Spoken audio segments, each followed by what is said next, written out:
It is 6 a.m. in the Mile High City. Good morning, Denver, Colorado. You've tuned into the Jeff and Bill Show on 710 KNUS. I'm your co-host, Jeff Hunt, broadcasting live from Chicago, the Democrat National Convention. An absolutely wild day yesterday. We have so much to cover. First of all, I spent a good portion of yesterday's day looking for a protest, driving around on little scooters. I probably spent an hour and a half, 2 hours on a little like electric bicycle around the city of Chicago, trying to find it, because the day before on Monday, Billy, went down 5,000 people, the police estimated, at Union Park. Everything's organized. They got a big stage. They then marched. I figured, well, those people are probably getting together again the following day. Yeah, why not? Right? They didn't just come in for day one of the DNC and leave. They don't have jobs. What else are they going to do? So I drive around all day looking for them. And I talked to a Chicago police officer. I'm like, where are the protests? He goes, dude, we don't know. And that should concern you. Oh, wow. And he was serious. I talked to probably 3 or 4 other police, all said the same things. And these guys, I mean, there were hundreds of police officers everywhere in Chicago, and not one single protester. That's not weird. one. So it was eerily silent, like wildly quiet there. So I'm like, you know where there's going to be protesters? Trump Tower. So I get on my little electric scooter, go all the way back. I got cameras, GoPros, audio, all this stuff. I'm going to go all the way back up to Trump Tower, make the little 30-minute electric scooter ride all the way up to Trump Tower. Not one. Wow. That's not interesting. One. So I end up going, all right, well, I guess tonight's not the night. Barry Obama speaking. You got Michelle out there. Maybe they're in good spirits. They don't want to break things. Maybe they're sitting around watching with their friends. So I head back to where I'm staying and start to do the live broadcast, all that stuff. And then my phone starts to blow up from listeners. Oh. Isn't this cool? They start to message me and they're like, you got to check Fox. It's blowing up down at the Israeli consulate. Oh, that's interesting. So grab my stuff, go back there, get to see the arrest taking place down there. It got violent. I think probably, according to my count, at least a dozen protesters arrested as they were burning American Israeli flags, the police and Antifa protesters clashing. So it got a little violent. And now all the conversation here in the city of Chicago is, what are they planning tonight? Some think they're going quiet. That's what some of my sources are saying. And tomorrow night is the big show that they are going to make a lot of hay tomorrow. So we're going to cover that, what I saw downtown, the anti-Israeli protests that were taking place. We'll cover that and more, plus all the speeches. Yeah, there are a lot Big of them. night. Bernie Sanders, Chuck Schumer, Barack Obama, Michelle Obama. It was a walk back down to 2008 and 2012. And Billy and I were talking just before the show started. It is amazing. Democrats, they honor the past when it comes to their previous Democratic leaders. Republicans, at this point, you have no Bushes up there, no Romneys, none of that. It's like they wash that all away. But Democrats, going back to the past, would love to hear what you thought of those speeches. Give me a call, 303-696-1971. Text us as well at 720-892-6757, 720-892-6757. We are broadcasting right here from the heart of the Windy City, right in the midst of the protests that took place last night, covering all of it for you. You're not going to get better news coverage because the rest of them were all just hanging out in suites inside the United Center where the Democrat National Convention was taking place. But let's check in first on the news with Blake Olson. Good morning, Blake. Hey, good morning, Jeff and Billy. 66 and clear, expecting a high of 92 today. The 7-10 5-day forecast is coming up. Our top story, a man is in the hospital with serious injuries following an officer involved shooting in Thornton last night. It happened after officers located a man with an active warrant in a parking lot near East 120th Avenue. The officers approached the man to arrest him, but say he refused to comply and tried to walk away, so they tried to subdue him with a taser. The man then reportedly pulled out a gun, prompting the officers to open fire. The officers involved will be put on administrative leave per standard protocol. America's ready for a new chapter. America's ready for a better story. We are ready for a President Kamala Harris. Former President Barack Obama and Michelle, the stars of the DNC last night. Barack said re-electing Donald Trump would be dangerous, while Michelle said Kamala Khan was bringing back hope to America. Meanwhile, dozens of pro-Hamas protesters clashed with police outside the convention center and then back inside, Barry getting them all pumped up. If we work like we've never worked before, if we hold firm to our convictions, we will elect Kamala Harris as the next president of the United States.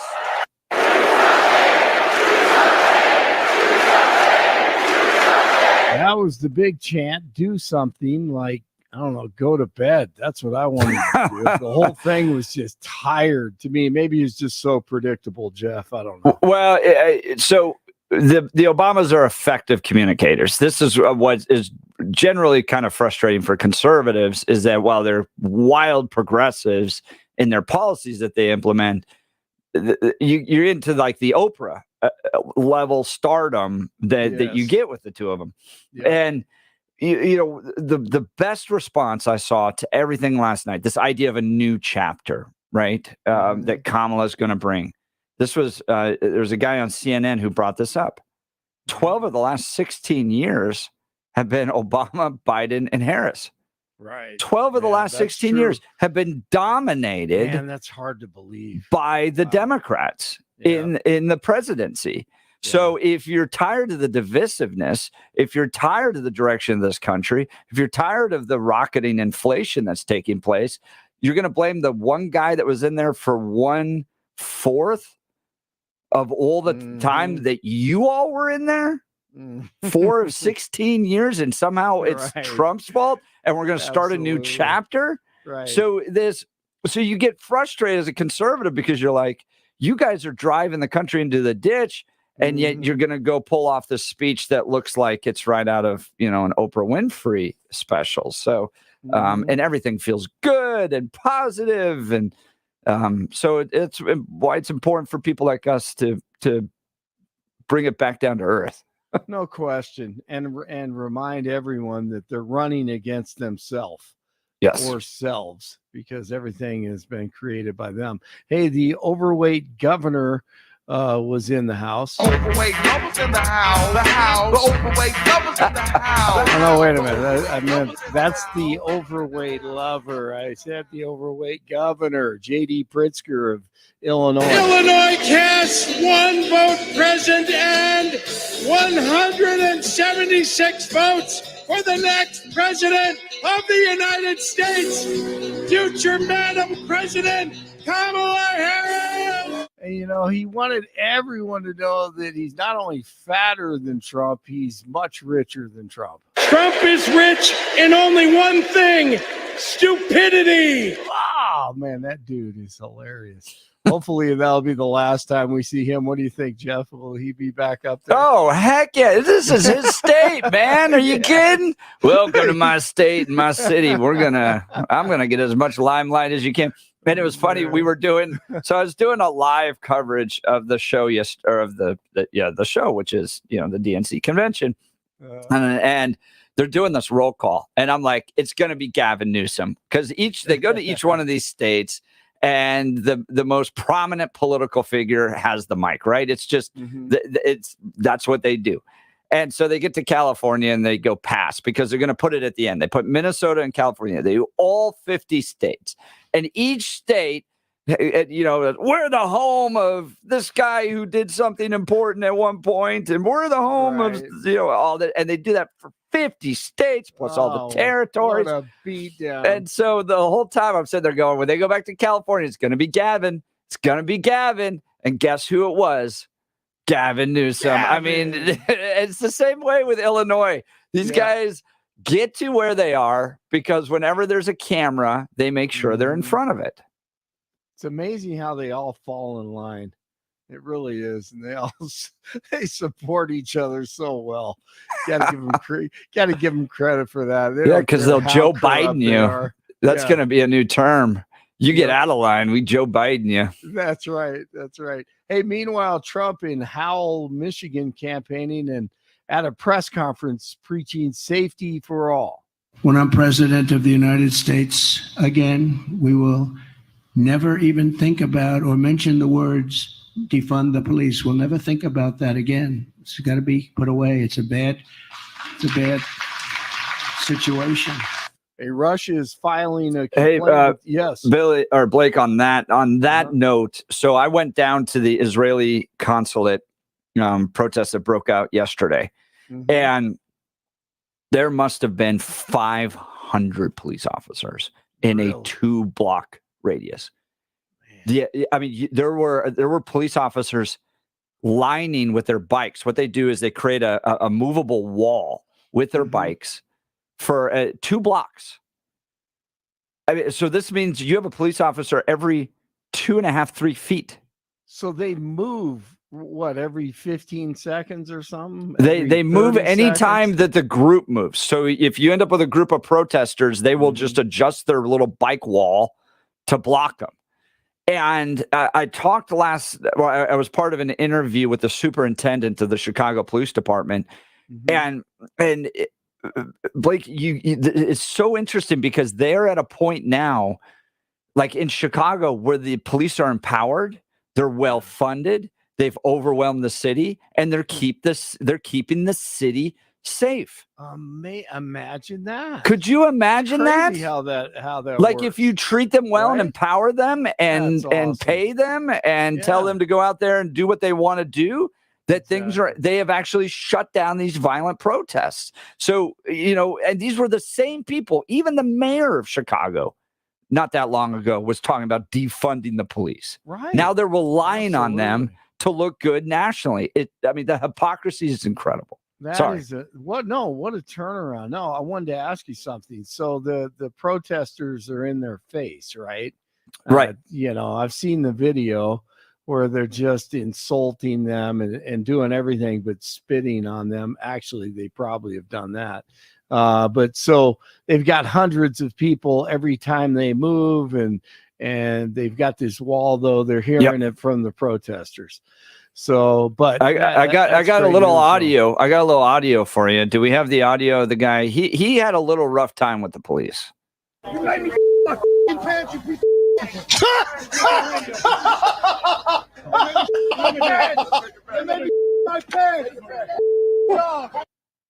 So that's a guy that got arrested, and he was complaining that the police had made him number 2. Jeez. Oh, they forced him to relieve himself? I think he got a little scared. He got a little scared when the police came down on him. Yeah. That's encouraging, though, what you said about the numbers of police, though. It's huge. It is absolutely massive, the amount of police presence they have here. And it just goes to show what conservatives always, police and protect what you love. Right.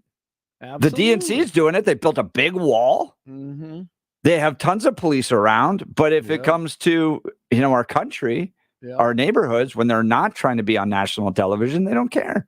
Exactly. Hey, speaking of that, the former Minneapolis police officer convicted of killing George Floyd, even though he didn't, has been moved to a prison in Texas. On Tuesday, Derek Chauvin was relocated from a transfer facility in Oklahoma to a minimum security federal prison in Big Spring, Texas. There's no word on why the move took place, but man, you think about all that happened in 2020 in Minneapolis, and what he has gone through and all those guys, man. That is good news, though, what Jeff brings us from Chicago. Russia is filing a complaint with the U.S. over American reporters entering Russia alongside Ukrainian troops. Reporters from CNN and the Washington Post have been there in that area in a Russian town currently under Ukrainian occupation after a surprise attack into Russian territory. Moscow says the reporters crossed into Russia illegally. News is brought to you by Lair Fireplace and Patio, Denver's premier source for everything fireplace, patio, and grills. Locally owned and operated since 1954. Online at lairfireplacepatio.com. Rockies beat the Nationals 3-1. Back at it today, 4:45 on the East Coast. 64 in Englewood, 61 in Broomfield, 66 in Denver. Jeff and Bill continue. It's Wednesday. Blake Olson, News Talk 710 KNUS. Thunderstorm activity picks up a bit. Moisture increasing from the southwest means a good chance of thunderstorms. A few strong ones, low 90s today, mid-60s tonight. Storms ending by evening. A little bit cooler, staying in the 80s. Thursday and Friday with afternoon and evening thunderstorms, isolated thunderstorms, and continued warm for the weekend. Weather sponsored by branchplanning.com. Secure your retirement plans with a free review to help provide asset protection, long-term care, or even income for life. Get your complimentary review at branchplanning.com or call 303-219-0088. Meteorologist Don Day in the 710 KNUS Weather Center.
Welcome back to the Jeff and Bill Show. We're going to talk with Erin Real. She's a national correspondent for NBC News and iHeart Media. There's a new study out, Billy, about the most fun states. And I was like, I wonder where Colorado works. Erin ranks. Erin, thanks so much for being on the Jeff and Bill Show. Good morning. I'm happy to be here. Thank you for having me. So help us understand the most fun states. Who did the study and where does Colorado land? Wallet Hub did the study. Colorado, not going to bury the lead. Number 5. You guys performed very, very well. Yes. And know what? It's because Colorado is an awesome state. You guys have a lot to do when it comes to recreation. You rank number 5. When it comes to nightlife, number 9. But know what? You got to get up early to go for a hike and drink a beer after. So people like that. And yes. And you guys did really well. The first state for the most fun, Florida, followed by California, Nevada, New York, Colorado, then rounding out the top 10, Illinois, where you guys are right now, Texas, Washington, Minnesota, and Louisiana. You know, I think a lot of it comes down to activity, the idea of getting out and being active and enjoying. I mean, if you're in Florida, right, number 1, you got the boat parades, you got all the fun activities you can do on the beach. I think California, did you mention, was number 2, Erin? Yep, exactly. Yeah. And then, so yeah, it's like getting out, right? That seems to be like the maybe the basis is that you do stuff with your time.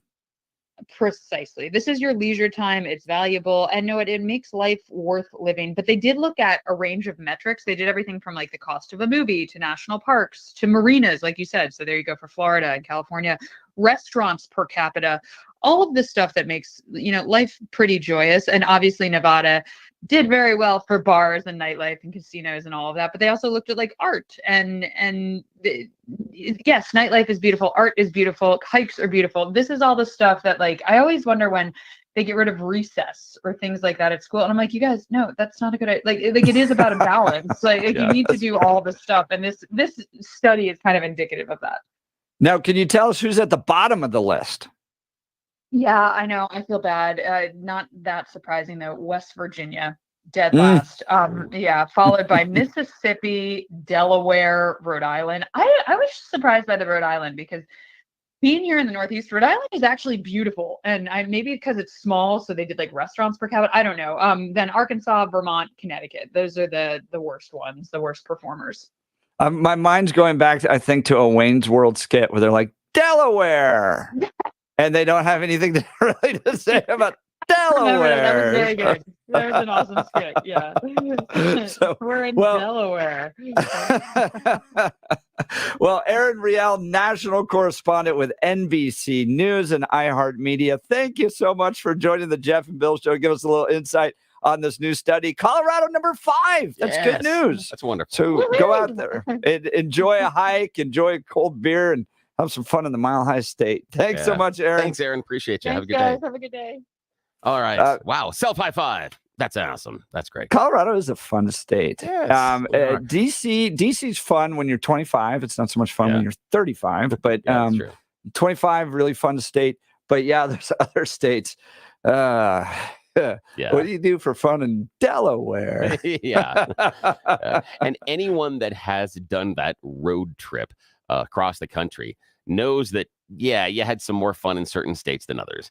Some states you were just like, how quickly can we get out of here? Although on the road trip, it is very interesting personally that you can tell when you change over from state to state because the roads change and the amount of investment they do in infrastructure is definitely obvious. Colorado, we need some. I know. I know. But didn't we get like $1 trillion in infrastructure spending? And like you now drive on candy corn? I don't know. Everything's great. That's only in Aspen. That's where it's going.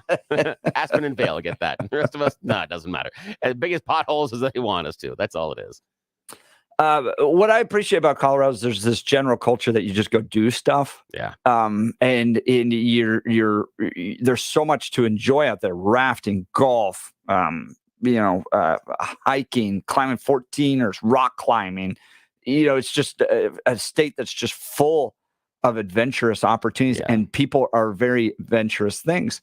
But I wonder if some people don't like that. I remember seeing one time a meme that was like, please, for the love of God, don't let me marry into a family that runs 5Ks for fun. Yeah, exactly. There are going to be some that don't like the idea of, we can get out almost 24/7. I mean, there is this misnomer around the nation that Colorado during the winter is snow-packed. That's the mountains. The reason that the settlers stopped here is because we didn't get as much snow. That and the water. That is the entire reason. It's in a little tiny basin right up against the foothills. And anybody that's been here understands that you can still be playing golf in February and you possibly could be wearing shorts. Now, again, grass is going to be mostly brown. But does that really matter? You're still out in there spanking whitey. That's not a bad thing in the middle of February to have a short sleeve shirt on, a t-shirt, something like that, and out there golfing. So that is the secret that we have inside of Denver is everyone thinks that we're snow-packed. Yeah, we have snow, but because of where we sit, it melts really quickly. So that's the fun part is we can get out forever. What do you like to do in Colorado for fun? By the way, I thought it was a fun little survey. Give us a call, 303-696-1971. 303-696-1971 or text us at 720-892-6757. We've got a whole lot to cover today. We're going to get into the speeches. We're going to get into the protests. We're going to get into what the Democrats are trying to achieve. And do you believe that they're achieving it with the DNC convention? Are they going to win? I'm concerned. I'm a little worried. Yeah. Give us a call. Tell us what you think. Is Trump going to win this? 303-696-1971. We've got an absolutely jam-packed show. You're going to want to stick with us. Look, with all the work I've had done to my teeth, believe me, finding a good dentist makes all the difference. I'd like to tell you about Dr. Mike at the Rocky Mountain Dental Group. He helps people like you and me look and feel amazing by providing the best dental care available. See for yourself all the 5-star reviews at RockyMountainDentalGroup.com. Here's one. I've been going there for over 20 years. Dr. Mike and his entire staff are outstanding. I like the fact that the same person always cleans my teeth. If you need an awesome dentist, Dr. Mike is your guy. If your gums are receding, it's critical to address this issue promptly. Dr. Mike is a top-tier expert in the Chow pinhole surgical technique. This method requires no cutting, no sutures, and virtually no downtime. The procedure involves just making a small hole in the tissue and gently repositioning the gums. Schedule a free consultation with Dr. Mike to discover the benefits of this revolutionary procedure. Call 303-233-1335. That's 303-233-1335 or visit RockyMountainDentalGroup.com. That's RockyMountainDentalGroup.com to book your free consultation today. All right, we'll continue with live broadcasts from the Democrat National Convention. You're listening to the Jeff and Bill Show. News Talk 710 KNUS.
We're getting a lot of good messages. Yes, we This are. is a great one. 5442. When I'm in Delaware, I watch Biden sleep on the beach. That Talk is a good about fun. That's great. That is a good one. We just hosted Erin Real from NBC News. The state of Colorado coming in number 5 is the most fun state out there in America, according to a number of things from movie ticket prices to restaurant access to things you can go do outside. This seems pretty right. Yeah, Absolutely.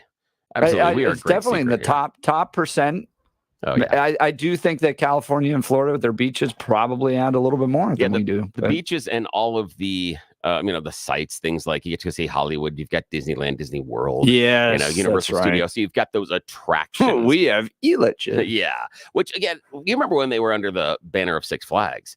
That's when they really did a nice investment, and there almost was a They're time. not under No. Six Flags anymore. No, they're not Six Flags. Haven't been for about 6-7 years. Really? Is when that broke up, which is unfortunate because Six Flags were the ones that were in here making the big investments and expanding the park. And I really thought that Six Flags was going to try to make this, the Elitch is somewhat of a destination inside of Denver. That would be one of the things you would want to stop and see with the family when you came here. And yeah, unfortunately, the current ownership doesn't have that kind of investment money. So yeah, it stinks. I'm just old school, man. I'm like back to the Wildcat. Oh, God, all yeah. that fun stuff. Yes. Elitch and once they moved, never was the same for me. No. Never was. No, it never was. It became very corporate and it was just, Yep. too big. But, well, still, I will say, though, if you have a family and you plan on going a number of times over the course of the season, their yearly passes are a really, really solid deal. Again, you've got to go a number of times, but the nice part is they also kick in coupons so you can bring friends for free. So the idea is you can buy passes for the family, and then you've got enough other coupons that you can drag your friends, your kids' friends along with you and give them a free day and do some other stuff. Also, make sure you buy the refillable soda thing. And then keep bringing that back because now they charge you a little bit more money for it. But that used to be one of the best deals in the park, that you'd buy that thing once and you keep bringing it back all season and you just keep refilling it for almost nothing. Now they charge you a little bit more. And so it's not as good a deal as it was years ago. But the yearly passes, the Elitches are solid. Yeah, if you have to make the choice. And in Delaware, you can watch a sleeping, aging president on the beach. Okay, that was a great text. That's a wonderful one. 5442. See, there's the thing, Jeff. Is it was you and I and our texter there on the beach watching Joe sleep. We'd be daring each other to go over there and try to bury him. Just so he'd wake up buried up to the neck. Just because. Just why not? Or see just how long we can do it. toss chips around them and see how many birds we could get to come by. Exactly. Yes, that would be the best. I'm surrounded by seagulls. That'd be fantastic. The DNC, speaking in that, has moved on entirely from Joe Biden. Last night That was quick. Barack Obama, Michelle Obama. It was a harken back to their leadership, which, their memory holding any type of complaint or critique about the Obama years. It felt like Kennedy-esque, like everything was great. We were Democrat royalty. Do you remember how awesome your life was? And in no way did that lead to Donald Trump's presidency because of the rise of the forgotten man that took place under Barack Obama. But it was a harken back to that. And now Kamala. Yeah. So if you watched the DNC last night, I'd love to hear from you. 303-696-1971 or text us on the 710 KNUS app. Chuck Schumer got up there. And look, Chuck is just awkward. And just so politicians are such nerds. This is what I talked about during the live stream. Yeah. All right. We are not cool people. We weren't that like to go to, do debates and we followed political news. So we can't dance. We're not smooth on the stage. Maybe Barack Obama is a little bit more, but Chuck Schumer comes out awkwardly. He gets his hands going, all that, and tries to get the crowd pumped up about what a Democrat Senate could deliver for Kamala Harris. That was his point. And then they go to Bernie Sanders. Yeah, I didn't see Bernie. I didn't spend time there. Bernie roasted Hillary Clinton. Hey, good for him. This has not made a lot of news. Oh, it's good for him. But it should have. Yeah. At one point, Bernie Sanders complains about the use of billionaires operating in political primaries. Oh, interesting. Interesting. That's good. That, if you missed it, which was Sly, this is where, being a political nerd, you pick up on this stuff. He was complaining about the 2016 primary when Hillary Clinton kneecapped him and kept him out of the nomination. Still holding on to that, Billy boy. He's still holding on to that. Yeah, and I'm pretty sure I would too. I would too. Absolutely, I would. It's interesting they gave him time on the stage. I think that is a nod to the he's not a left. Democrat. No. He's not a Democrat. No, not at all. But I think that's a nod to the very liberal Dems.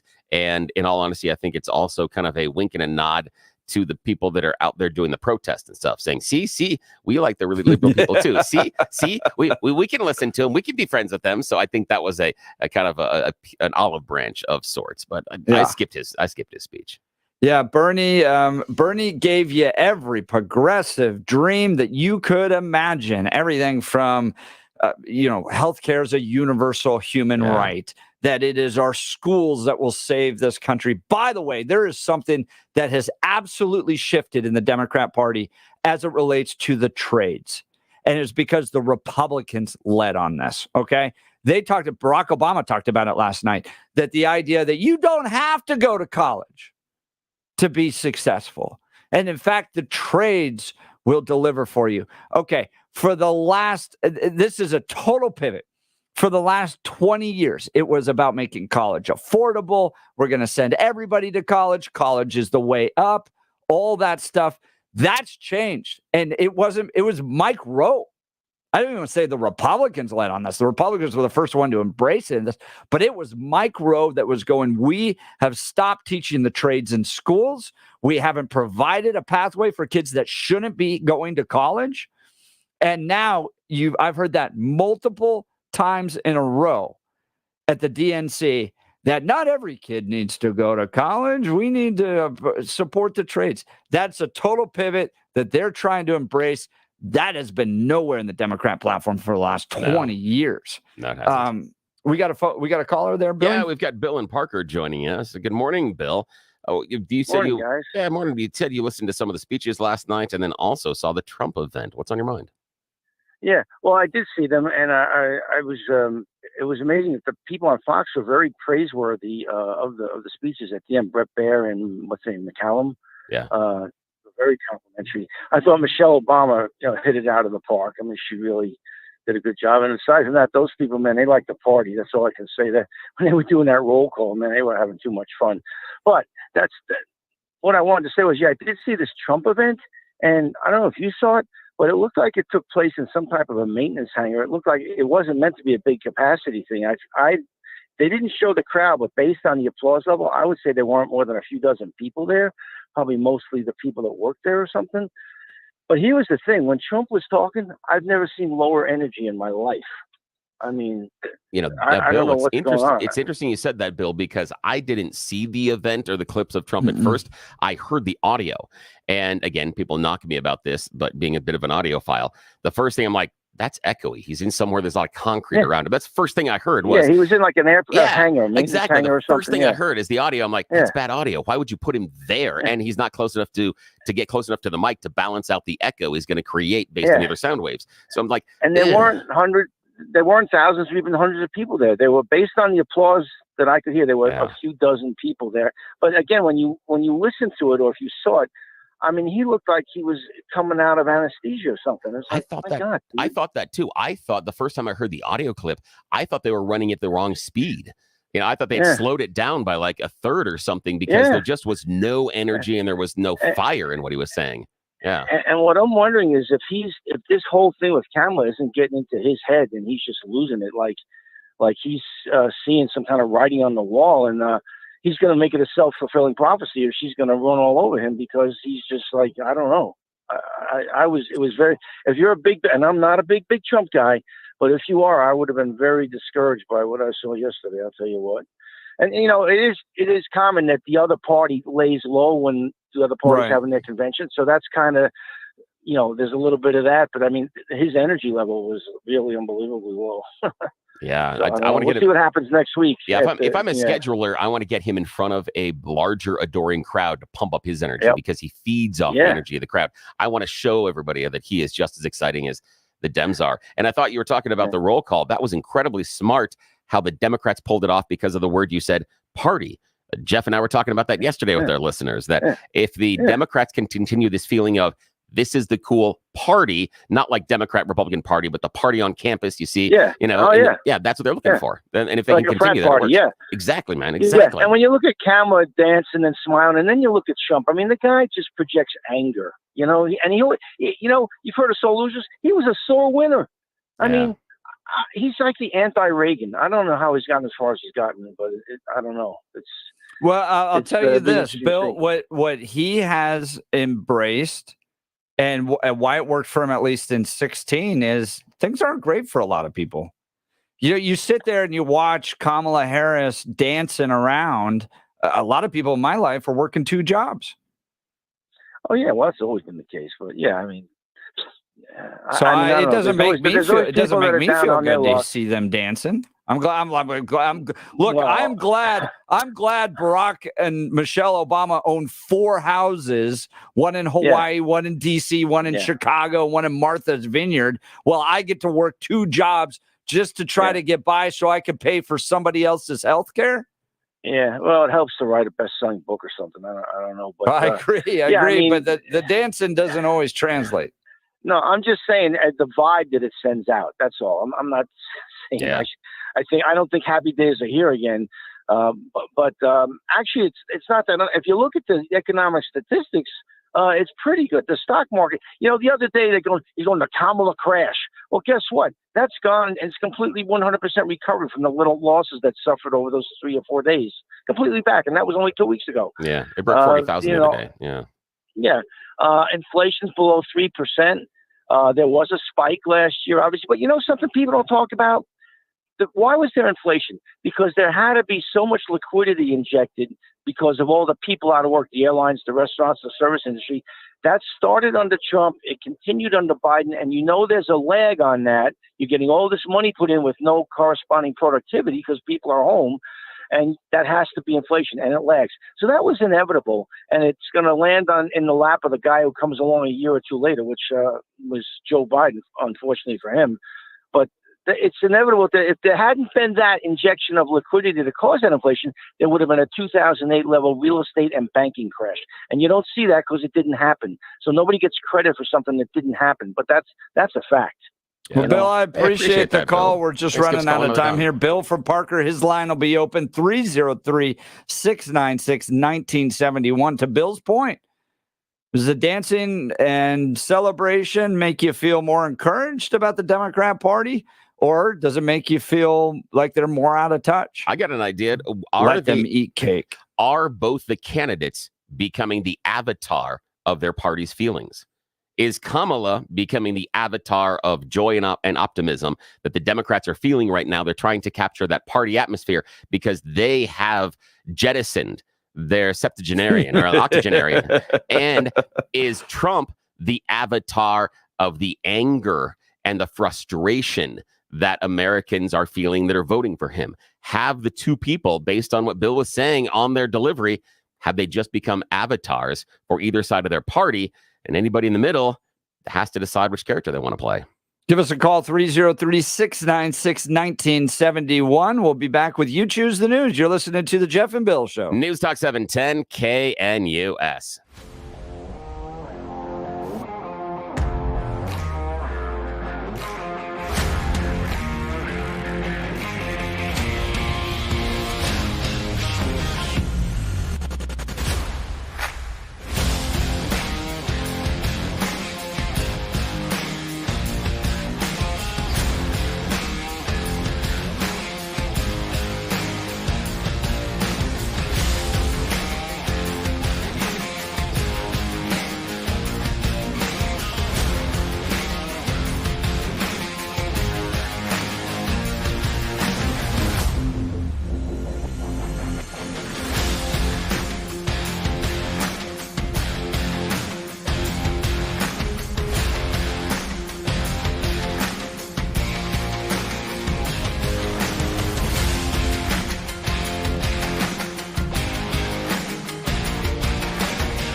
Welcome back to the Jeff and Bill Show. We're going to veer a little bit here because the audience demands it. You choose the news, Billy. Yes, it is that portion of the show where we take this thing and crash right into the median going full speed. It's something we call You Choose the News. We've scoured the interwebs for mere moments this morning to find really dumb stories about us humans, give them even more ridiculous names to play this fake radio news game show. Why? Nobody that has any power around here has any idea we do this because they don't wake up until 7. So we are taking full advantage of having no supervision. You know how we roll. Also, we are proudly sponsored today by Doug's Diner. Come on out and see us do this silly thing live next Tuesday.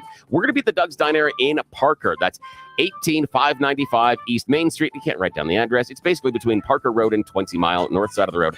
Come see us do this silliness live. All righty, gentlemen, here we go. Headline number 1, rules for the poors. Headline number 2, fame is a monster.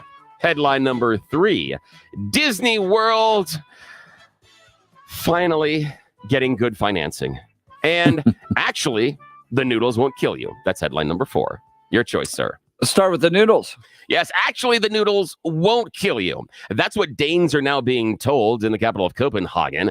The Danish government has come out and said, ooh, yeah, you know those South Korean ramen noodles that we banned a few months ago because they were too spicy? Well, we can now let you burn the tops of your roofs. Originally, they said the Danish palates cannot possibly handle that much capsaicin, that it would pose a serious health risk to the pale ones way up north in Europe. But no, they said fine. Now they've had some rethink. And they've decided that, okay, they've had a regulatory warning on the package for it to be distributed. But yes, you now can get your spicy ramen noodles. Yes. I mean, again, you've seen some of the food they eat up there. Yeah, exactly. I'm like, the spicy noodles and you ban the spicy? Okay, fine. All right. You got to eat as a college student. Come on. Exactly. Like, what do the college kids eat? Oh my gosh. Okay. They just put bouillon cubes between their chicken gum and that's all you do. All righty. Blake, your choice, sir. Rules for the poors. Fame is a monster. Or Disney World finally getting financing. Fame is a monster. Yes, fame is a monster because, well, a fan's wonderful moment on stage recently with American rapper Macklemore quickly took a bad turn when she was arrested after the performance. She was on stage with him during the Love Stream Festival. It was just a couple of days ago. She's up there dancing around. Trying to love him up. Well, hey, nicely done there. The thing is that the problem is she made a social media brag about her impromptu performance with the rapper, and the police saw it. She's got a warrant out for her arrest. No. Yes. In fact, because she posted the fact that she won the chance to get up on stage with Macklemore and she's going to be performing there, the guys with the funny silver bracelets were waiting for her right when she stepped off the stage. No way. Yes. Really? Yeah, they said, that was a nice performance. This way into the car.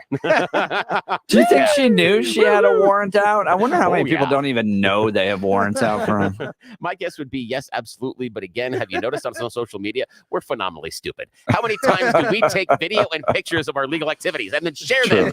Idiots. We're idiots. Okay, Jeff, your final choice this morning. Rules for the poors or Disney World financing? Let's go to Disney. Yeah, let's go to Disney. You want to pay for Disney World? Maybe you can find financing right there on the beach. Yep, yet again, someone has discovered $500,000 in cocaine just off the coast of Panther Key. Yeah, this is about $5 million they have found so far just this season alone. I'm just saying, you want to finance a trip to Disneyland, Disney World? Go a little fishing outside. Might buy enough cocaine to pay for the trip. Just, suggestion. Wow. All right, 10 seconds. Back to you, sir. All right. When we return, we'll cover the protests and all things DNC. You're listening to the Jeff and Bill Show. News Talk 710 KNUS.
Welcome back to the Jeff and Bill Show. It is 7 a.m. in the Mile High City. Good morning, Denver, Colorado. My name is Jeff Hunt. I'm a co-host broadcasting live from the circus.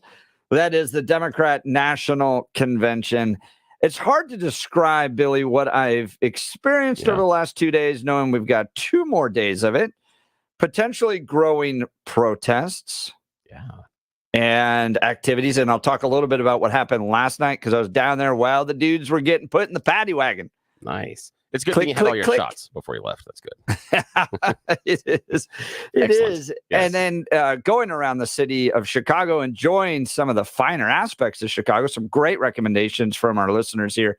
And then trying to cover the speeches that are happening at night and all the activity. It is a wild circus here in Chicago. And I think we're doing better than anybody else because if you go to Channel 9 or anybody, they're kind of just covering what's happening in the room itself. But that's what we got Greg Clugston later on. I think he's going to tell us what's going on in the room. We got that Greg covered. will tell us exactly. We got that covered. You're doing the stuff nobody else is doing. You're getting the story. And here's the thing.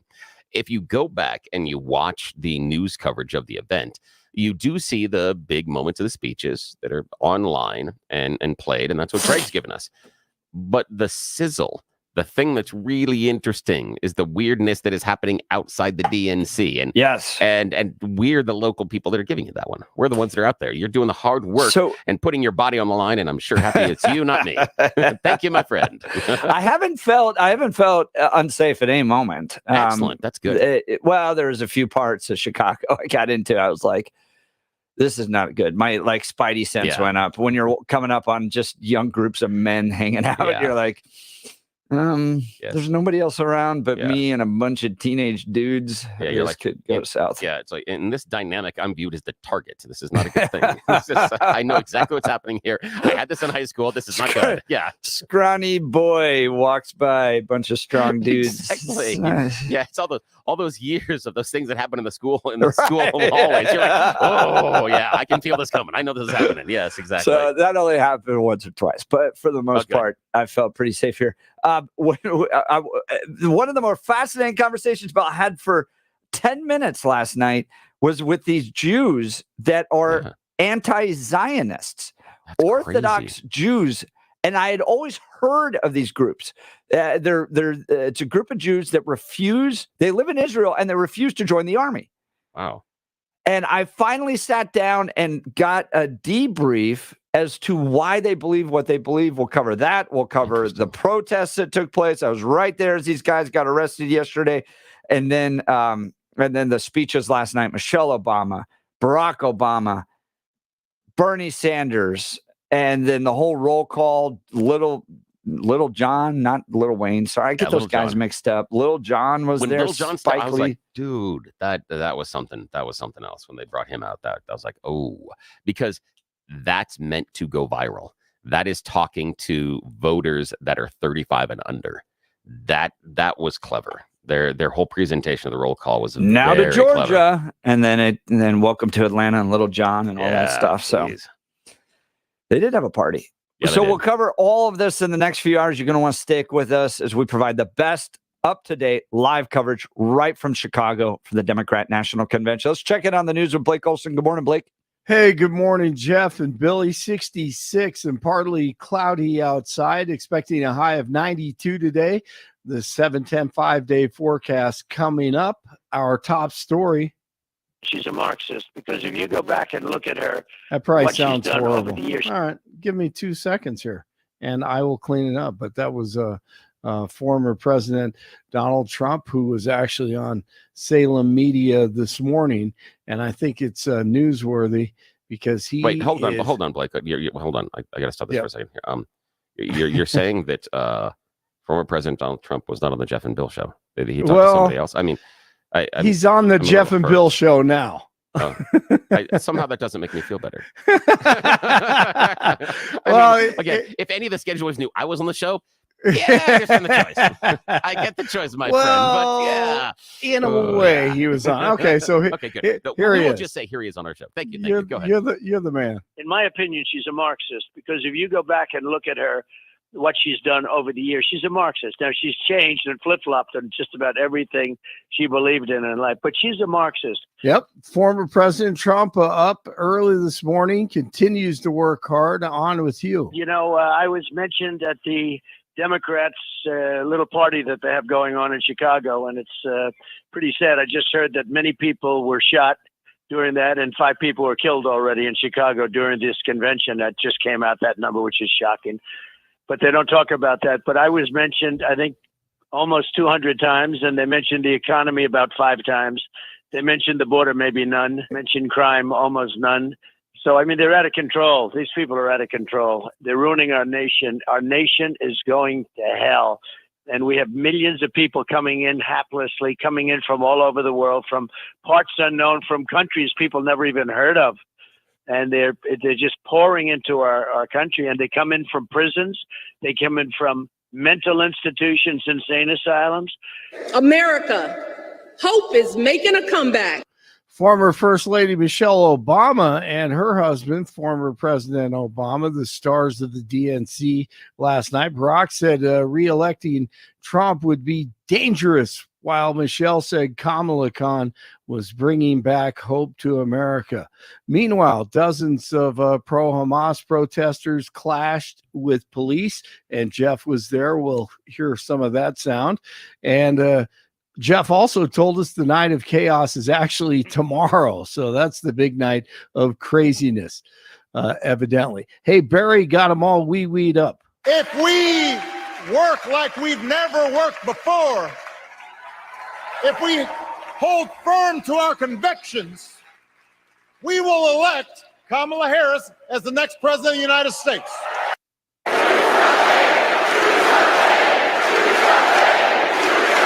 That was the big chant last night. Do something, maybe like close the border. Do something like that. J.D. Vance continues to campaign and hitting safety and common sense hard on Tuesday. It is simple. We are going to end sanctuary cities in this country. We're going to bring back pro-law enforcement cities. We are going to deport the violent, illegal aliens that have come into this country over the last few years. No more free rides. No more amnesty.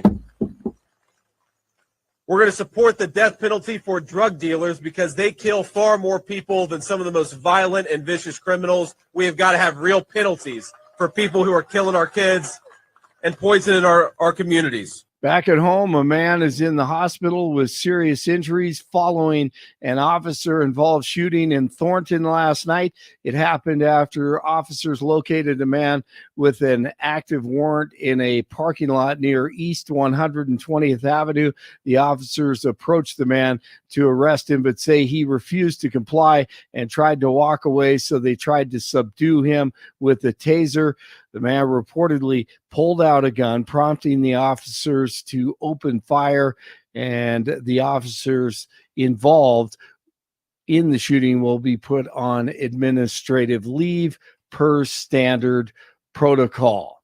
The Rockies beat the Nationals 3-1, back at it today at 4:45 on the East Coast, 64 in Highlands Ranch, 63 in Arvada, 66 in Denver. Jeff and Billy continue Wednesday from Chicago. Jeff and Blake Olson, News Talk 710 KNUS. Thunderstorm activity picks up a bit. Moisture increasing from the southwest means a good chance of thunderstorms. A few strong ones, low 90s today, mid-60s tonight. Storms ending by evening. A little bit cooler, staying in the 80s. Thursday and Friday with afternoon and evening thunderstorms, isolated thunderstorms, and continued warm for the weekend. Weather sponsored by branchplanning.com. Secure your retirement plans with a free review to help provide asset protection, long-term care, or even income for life. Get your complimentary review at branchplanning.com or call 303-219-0088. Meteorologist Don Day in the 710 KNUS Weather Center.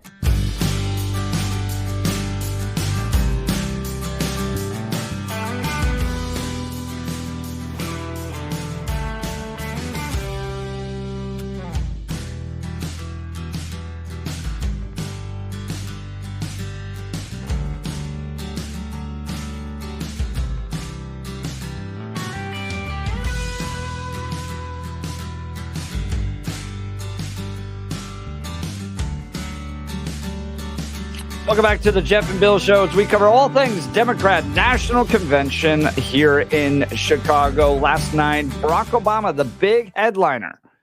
And thank God we got to bed a little bit earlier than we did previous nights. But Barack Obama back. And I was wondering how it made you feel. 2008, 2012, his presidency. I worked very, very hard to try to stop him in 2012. And when you see him back on stage, you have this natural kind of forgetfulness of all the challenges you had under his presidency. He's dynamic. He speaks well. He's engaging. He's intelligent. And so as you're watching his speech, what kind of feelings came back to you? Was Barack Obama's presidency successful? Jeff, you know what I heard last night that was really weird? Yeah, it hit me just totally out of left field. And I hadn't made the connection before. I talked about it earlier. I'm sitting there and I'm trying to go backwards because I had other stuff to do last night and starting to go backwards into some of the earlier speeches while letting Obama run in the background. And I'm listening to his cadence and his speech style. And I sat there and went, hang on, that's Shapiro, the governor of Pennsylvania. Yeah, right. He has an almost 100% identical oratory style. Yep. Again, it was if I'd been sitting there watching and being super engaged with Barack, then I probably would have missed it. But it just was the rhythm and the sound of the back. And I'm like, I've heard this recently. And then I kind of sit there for a second. I'm like, oh my God. I'm like, that's Shapiro does the same thing. And so obviously Obama came first. And it's why he's not VP pick. Yeah. I disagree. I disagree based on the cadence. You because he's too good.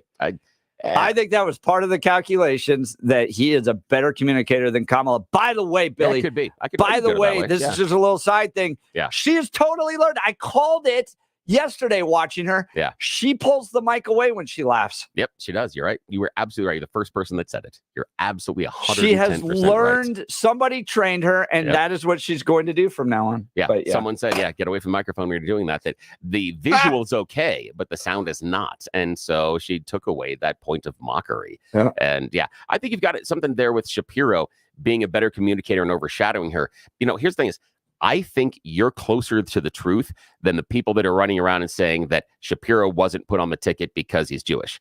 And the only reason I disagree with that is she married a Jewish guy. I mean, it's not as if that's something that either she nor the ticket is afraid of. For me, I think you're actually correct on this one, that he is a better communicator and would look more polished. Tim Walz still looks like everybody's Midwestern dad. He's goofy. He seems out of place. He does, some strange things with his hands sometimes, but he's not going to overshadow Kamala in any way, shape, or form. But if Shapiro gave a speech and then Kamala had to give a speech, chances are Shapiro's resonates better. He's a better orator. Yeah. I think he got something there. Well, and I've been a little surprised. You saw it with Chuck Schumer yesterday, that the Democrats really haven't backed away from Israel as much as I thought they were going to. Now, he went a whole nother level and tried to claim that Donald Trump's anti-Semitic. I'm like, bro, look, I'm like, the guy with Jewish grandchildren, come on. Yeah. The guy that negotiated the Abraham Accords, the guy that moved the embassy to Jerusalem, the guy that has been like solid standing with Israel is anti-Semitic. That's when Chuck Schumer went way too far, in my opinion.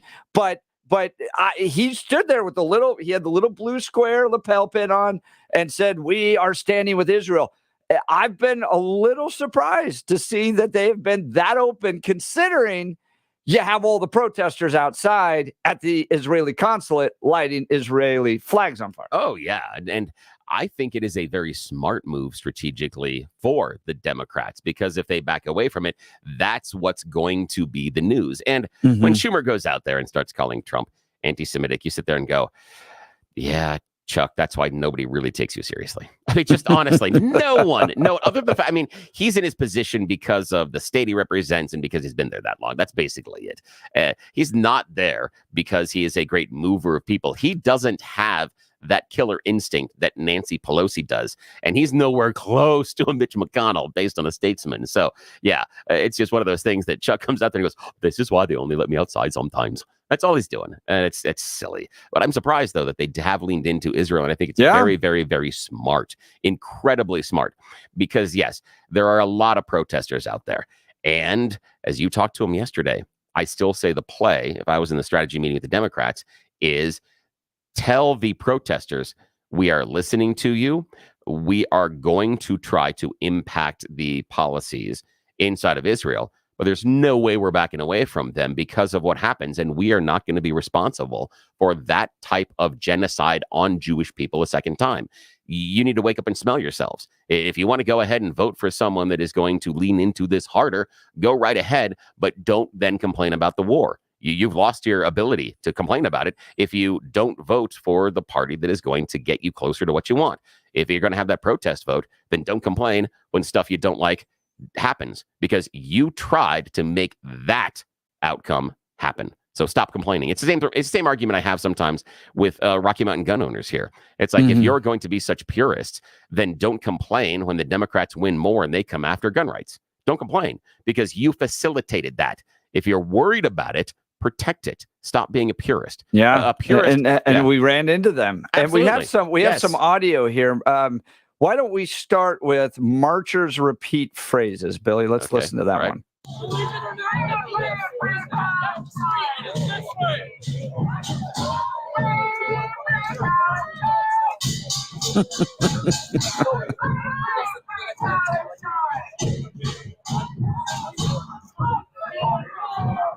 Gives you a sense of what it's like down there. Let's try marchers chanting, Billy. Let's see what we got there. Okay, where's marchers? Oh, there it is.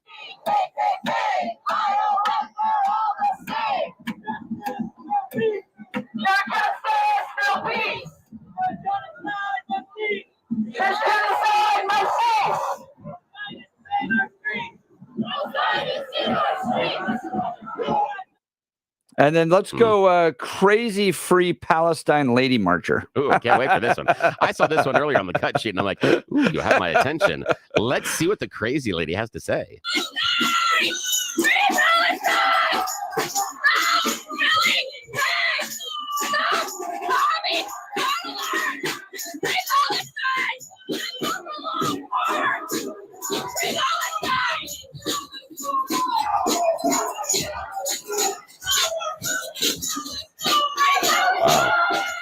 Well, I don't know about you. I'm convinced. No, definitely. That gives you a sense of what we have. That's great. Here going on. So that was day one. Those were down at the rallies. And I thought they were going to do something similar, right? We were going to go down and there was going to be 5,000 people and they were going to make this, they were going to make their speeches and their statements and then they'd go for a march because they're here. Yeah. They're here in Chicago. What else are they going to do?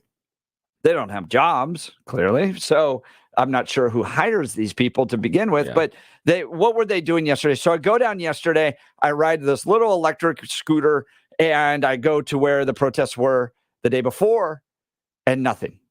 Jeez. Like literally a totally empty park. So I'm like, all right, there's another park down closer to where all the activities are. I'll go down there. This is where we marched to. So I'll go to the final park. Nothing. So then I'm like, well, let's just drive around the city. And I start talking to cops, and the cops are like, we don't know where they are, and that should concern you. Oh, yeah. We don't know where they are, and that should concern you because we don't know what's happening. When they broadcast what they're doing, we all generally have a sense of what they're doing. But when they're not, something's building. So then I thought, I'm going to go down to Trump Tower because surely there's going to be a protester at Trump Tower. Yeah. Rode my little scooter, about 25 minutes on over there, dodged all the cars, avoided all that stuff. By the way, somebody's like, I hope you get hazard pay on this. They're not off on that. It's hazard. Hazard comes from trying to navigate the streets. Go down there, not a single person. So I made a video that went viral saying that there is not a single protest that I can find in the city of Chicago yesterday. Wow. It is totally silent. And then it blew up about 4 hours later. Wow. There was a riot outside the Israeli consulate. and it got violent. And I got down there in time to see the arrest taking place. They arrested about a dozen people. There were probably 400 or 500 police there. The police response is huge. They have cut all overtime from these guys, or they've expanded overtime. They've cut the days off. You're not allowed to take a day off if you're a police officer in Chicago right now. You are going to work. They overwhelm the protesters. They shut them down in probably 20 or 30 minutes once the protest got violent. Now, they were burning American and Israeli flags, and they got it shut down. It was impressive.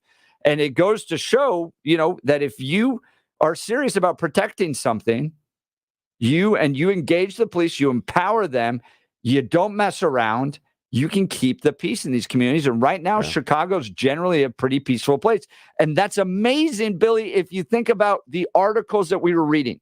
We were reading that this was going to rival 1968, that they were expecting 25, 50, 100,000 members of Antifa here. And at the peak, I've seen 5,000.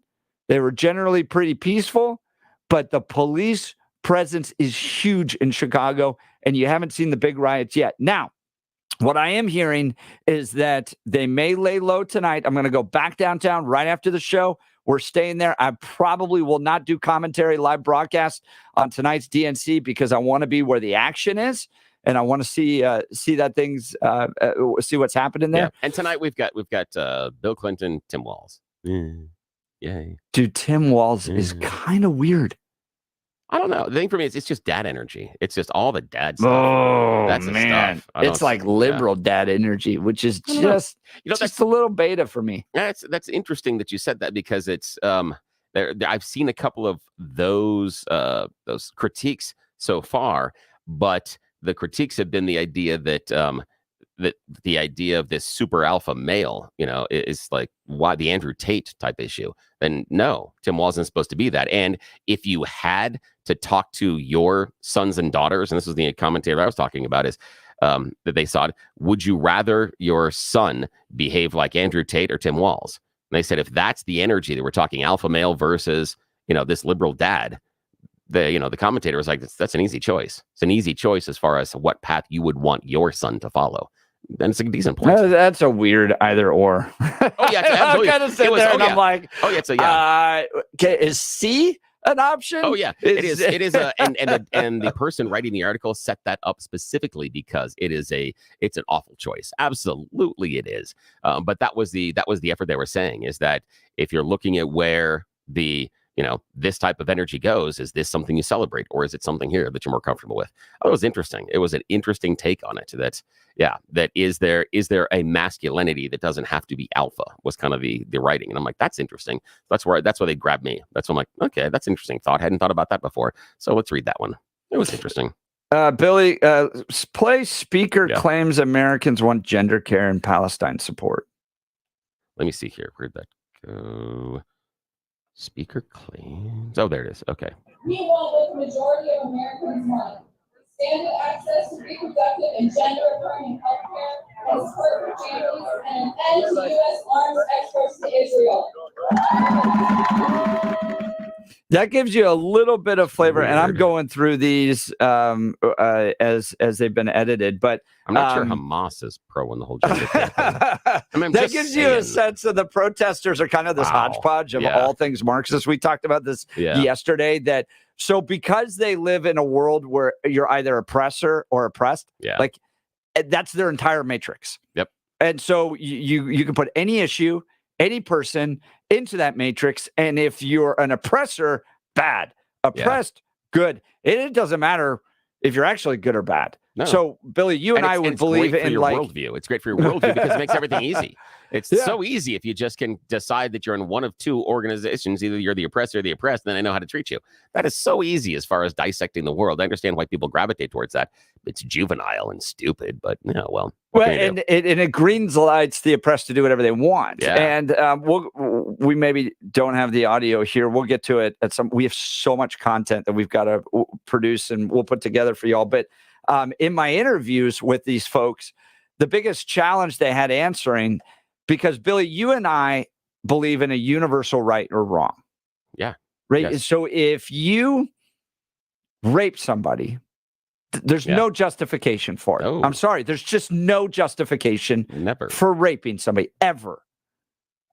You can't give me. Yeah. I'm trying to explore, my little philosophical thinking mind's trying to explore any type of possible situation where that would be justified. I can't. Yeah. Can't at There's all. no justification for it.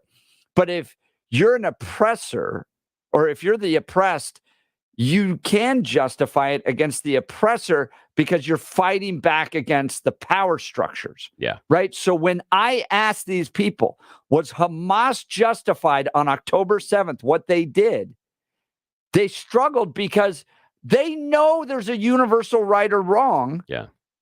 And yet they fall into these Marxist categories of like, well, they were oppressed. Yeah. They're held down by these people, and so the raping becomes a form of fighting back. Their worldview falls apart, and I would walk alongside and talk to them about it, and that's where it breaks down philosophically for them, because there's a part of them that knows that it's universally wrong. Oh, absolutely. And part of the difficulty in the conversation is the idea that if you think this violence is justified, and we can all agree that rape is violent, then are you saying that rape is then justified, as this type of a tool to fight back? And what does that mean? And you can take that into all sorts of other situations and say, well, with this group that feels oppressed or is being, as being nominally oppressed, can they go out and just start raping? Is that what you're justifying? Are you saying that this is okay? And you could even get into certain situations where, again, lawyers can argue almost anything, where based on someone's economic or sociological conditions, they feel oppressed. So that's why I had to go out there and rape all those people, is because the system is holding me down. And that's how I was fighting back. Because that's where they're going with that logically. And it's stupid. It's just phenomenally stupid. And that makes up part of their worldview. And you hear that, right? So this like constant, gender affirming care now comes into it because we're oppressed, or public funding for abortion needs to be paid because we're oppressed. So it's always oppressor versus oppressed. Now, Billy, this was a follow-up to yesterday's conversation. It was one of the most fascinating moments I've had here. So I go down to this riot that's taking place outside the Israeli consulate. I'm watching people get arrested, and I've seen this group of very Orthodox Jews. I mean, with the kind of twirly hair that comes down and the big hats and all that stuff. And every time I see them, they're standing with the Palestinians and they're holding signs that says Jews should not be Zionists. It's basically, we are anti-Zionist Jews. Wow. So I took my microphone, went down, we'll have the audio up here eventually, but I went down and talked with them, had a great 10-minute conversation theologically. And here's what it comes down to. Yeah. Okay. This group believes that there is scripture in Song of Solomon that says that God has specifically put the Israelites and the Jews into exile. So God has taken away your country. Okay. He took away the temple. You are a disobedient people. You are being punished. Okay. So that's the foundation of their scripture. Okay. And when you go back and try to rebuild your own country, you are directly disobeying God. And in that disobedience, by becoming a Zionist, God is further punishing the Jews. Interesting. And the only question Isn't that interesting? How many of them live in Israel? So not a lot. I asked him that question. Yeah. Yep. I said, how many you, and they're not a huge group, but they protest their own country. Yeah. And they refuse to join the army. And in some cases, they've been punished for that. In other cases, Benjamin Netanyahu's just let them. They're kind of like the Amish of the Christian world, right? So they are so deeply committed to their world, and they end up kind of in their own little enclave. But it's a very unique group of people. Now, the Palestinians don't like them, but they believe that God would protect them from the radical Islamists. Because this is what I asked them. I'm like, these people want you dead. Yeah. Like, how do you stand with them when they want you dead? And they said, God will protect us. It is because of our disobedience that we are being killed by these people. So if we just obey the scripture, we don't go back to Zionism, we live in exile until God chooses to bring us back, then things would actually be better for us. But, that's okay. The only thing that I would look at is, what do they do with the World War II and things there as far as Hitler's behavior? Because punishment. I know punishment. But the idea was that when they were gathering them up, those people were in exile. They were Jews that were not living in Israel. They were in exile, weren't they? He makes the argument that it was the rise of Zionism prior to World War II. So there was a small sect that was starting to talk about the idea of Jews having their own country even prior to the kickoff of World War II. And it was because of their disobedience that God punished them using the Germans and Hitler that you have the Holocaust. Oh. So, again, weirdly enough, I understand where they're protesting, so they would openly give their lives to the Hamas terrorists. They believe God will protect them. They believe that, I guess and he was showing me like these pictures that the Jews used to live relatively peacefully in Palestine. It wasn't until the creation of Israel that you ended up with all this division that's now taking place. Yeah, because then we started arguing over whose land it was, because a bunch of European countries and some others decided to come in there and carve and make boundaries that didn't make any sense. So, of course, there are going to be problems. Just like if someone you didn't know came into your neighborhood and said, hey, guess what? We're going to rearrange all the houses. You're like, that's not going to work out well. But the odd thing is the cognitive dissonance of the idea that they feel they're being punished, but then somehow God will save their lives. Hang on. But what happened to all the other people that he didn't save the lives for? How come you've decided? This is the weird part about it. They have decided that they are special inside the group, that they're the group that God is going to save their lives, not the rest of the Jews. Not necessarily theirs. No, they may die too, but they feel like they are leading Israel back. They're kind of a prophetic voice that wants to restore peace. They believe they can save more Jewish lives because God will protect them if they return to the idea of that they are being punished by being in exile and they need to wait upon the Lord. That's a weird one, especially the idea that we're being punished for it, but now we're going to be saved because of the punishment. And if there isn't any, I guess you'll be saved eventually by being obedient. Yeah. Again, you'd think that if the punishment was there would be some sort of a, hey, you're grounded for this time period or something like that. Or you'd have something about, hey, in order to get out of the punishment, you would do X, Y, or Z. There's been a long time where the Lord could have reached out and said something about that to them and said, here's the path forward. It's weird. I still see that what is weird about that is that they have carved themselves out as the protected group inside of the other group. They're still looking for God. They're still looking for protection. They've just decided that they're the purest form. That happens all the time. It's a really weird play, but okay. Good luck with that. So they're willing to come on the show. We may be developing a little friendship here. We'll see, but at least you understand why sometimes there's very Orthodox Jews standing with Palestinians out there in the protests. Good conversation. Appreciated that. I enjoy those. I like religious dialogue among our biggest differences. I'm still a Zionist. He didn't bring me over. And the reason why is I believe God works through people. So if you wanted to establish an Israeli state, it's not just going to drop out of this. Here we go. Boom. Here's your state. Yep. I think he works with people. I think God created nations. I think they're good things. They're groups of people that reflect cultures and values. And so the idea of having an Israeli state, that doesn't seem offensive to me. Yeah. And the other part is, I understand that they feel that God is working, in certain ways, and this is why the punishment. But we can go back into the Old Testament and you look at, Sodom and Gomorrah.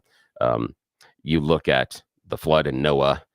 It seems like if God wants you not to exist as a country, a state, a location, he knows what he's doing. The idea is that he's got the power.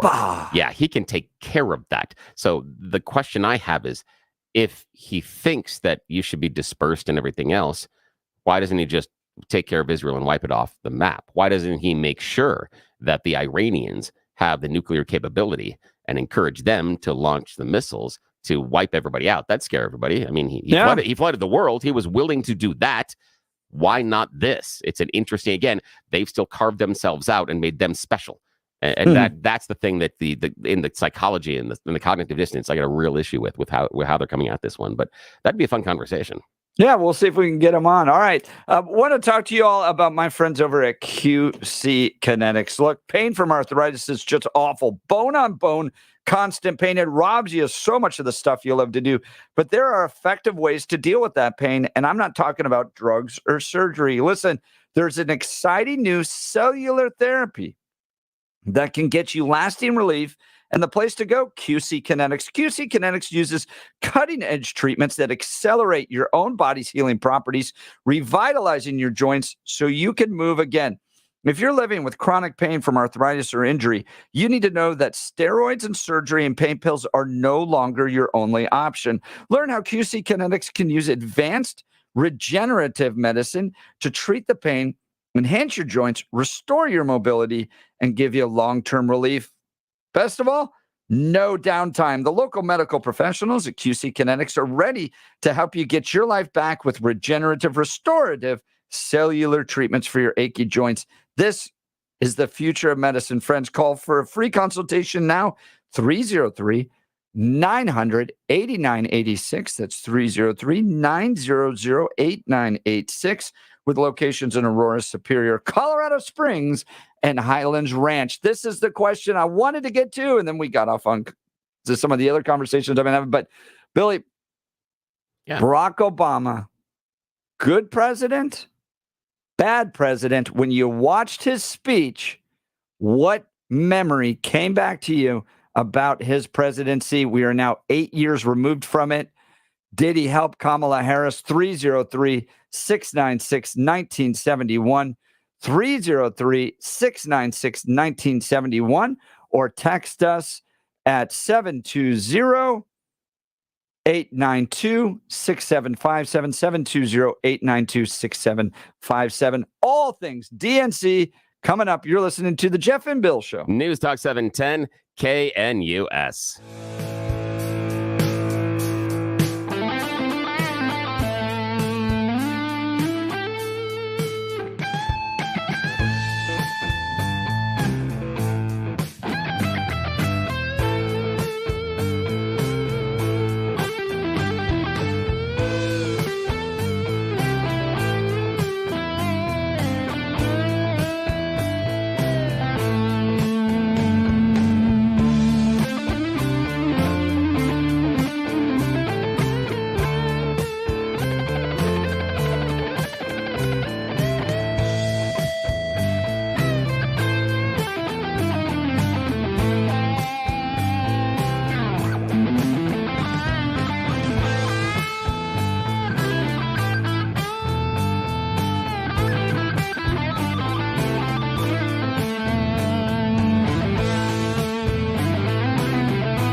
Welcome back to the Jeff and Bill Show. Billy, I'm looking forward to getting back. It's a clown circus here, but you and I are going to have some breakfast together. Yes, with we are our headed friends. to Doug's Diner. Come on out and see us at Doug's Diner next Tuesday, 18595 East Main Street in Parker. There are a number of wonderful locations at Doug's Diner around our city, but this is the time we're going to be in the one at Parker. It's between Parker Road and 20 Mile, north side of the road. Doug's Diner is an amazing restaurant. They locally source their ingredients. It's like, you had that really good grandma that did the cooking. That's what their chefs create. Unbelievable breakfast burritos. You want the huevos rancheros. They have some pancakes that look absolutely incredible. Things that are just incredible and mouth-watering. Come on out and have fun with us next Tuesday. We're going to be broadcasting live. You can see all the crazy stuff we do. We will even take pictures of you and hang out with you because, Jeff, you're in Chicago right now. And if you're watching us on this morning, I'm having breakfast cake. Someone left cake back in the kitchen. So I'm just reminding people that we will not be eating cake out there at Doug's Diner, but we're absolutely going to break the rules and eat on the air. And I'm just a little jealous that you're getting all the really good food and recommendations from our listeners. So when I had breakfast cake, ate at Billy Goat's Tavern yesterday. I know. How was that? Cheeseburger. Yeah, the old Saturday Night Live skits. Yeah. Delicious, fantastic. It's but which one of us has cake right now? I have cake. That's true. That's cake. true. All right, sorry. Had to tease you. Doug's Diner next Tuesday, right? Yeah, coming out and see us. Yeah, we'll be there broadcasting live. I've even heard a rumor we might be able to get the one, the only, the man, the myth, the legend, Blake Olson to join us in public. I've actually never met him in person. Yeah, so we may be able to. We're going to have to see. It's kind of a tight schedule. If Blake can arrange it, he will be joining us. Can't promise anything, but yeah, come on out. Hang out with us. It's going to be an absolutely fun time. We're going to have breakfast together. Jeff and I are going to eat way too much and try as many things as we can on the menu. We'll talk to people at Doug's, so we'll spend some time talking to you. And the best part about it is just like when we were at a Taste of Douglas County, it's a chance for us to just hang out. When we go to break, Jeff and I are going to come talk to you guys and just hang out with you because we appreciate the fact that you spend a little bit of your time every day with us. And so, yeah, come say hi. We'd love to see you and take silly pictures. You know me. I'll lean into whatever silly picture you got. I got no shame. Yeah, so let's play. Yeah, already. I hope to see everybody. All right. In 8 o'clock hour, Greg Clugston is going to join us, White House news correspondent for Salem Media Group. But I had all the frustrations of trying to beat Barack Obama come back up yesterday, Billy. And oh, no. It was like, because I worked for months and months and months and months to try to stop him in 2012. Yeah. I despise this ordination that follows this guy. Yeah. The hope and change and the poster and the idea that this guy is great and he gets the Nobel Peace Prize before he even does anything. And then my mind goes back to him mocking Mitt Romney for saying that Russia was a 1980s foreign policy issue to deal with when it's probably the number 2 biggest foreign enemy we have to deal with right now next to China. How did he handle the economy, calling ISIS a JV team, all that stuff that we had to deal with under the Obama presidency. And it's like washed away. We were right back into Oprah land where everything's great and they wear a soft filter on the camera. And oh my goodness, I did not like seeing him up there. I despise how successful he is in covering a failed presidency, but prove me wrong. We got a lot to talk about. You're listening to the Jeff and Bill Show. News Talk 710 KNUS.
Yesterday on the main stage of the Democrat National Convention, Michelle Obama, Barack Obama, what kind of feelings came back? It has been 8 years since those two occupied the White House.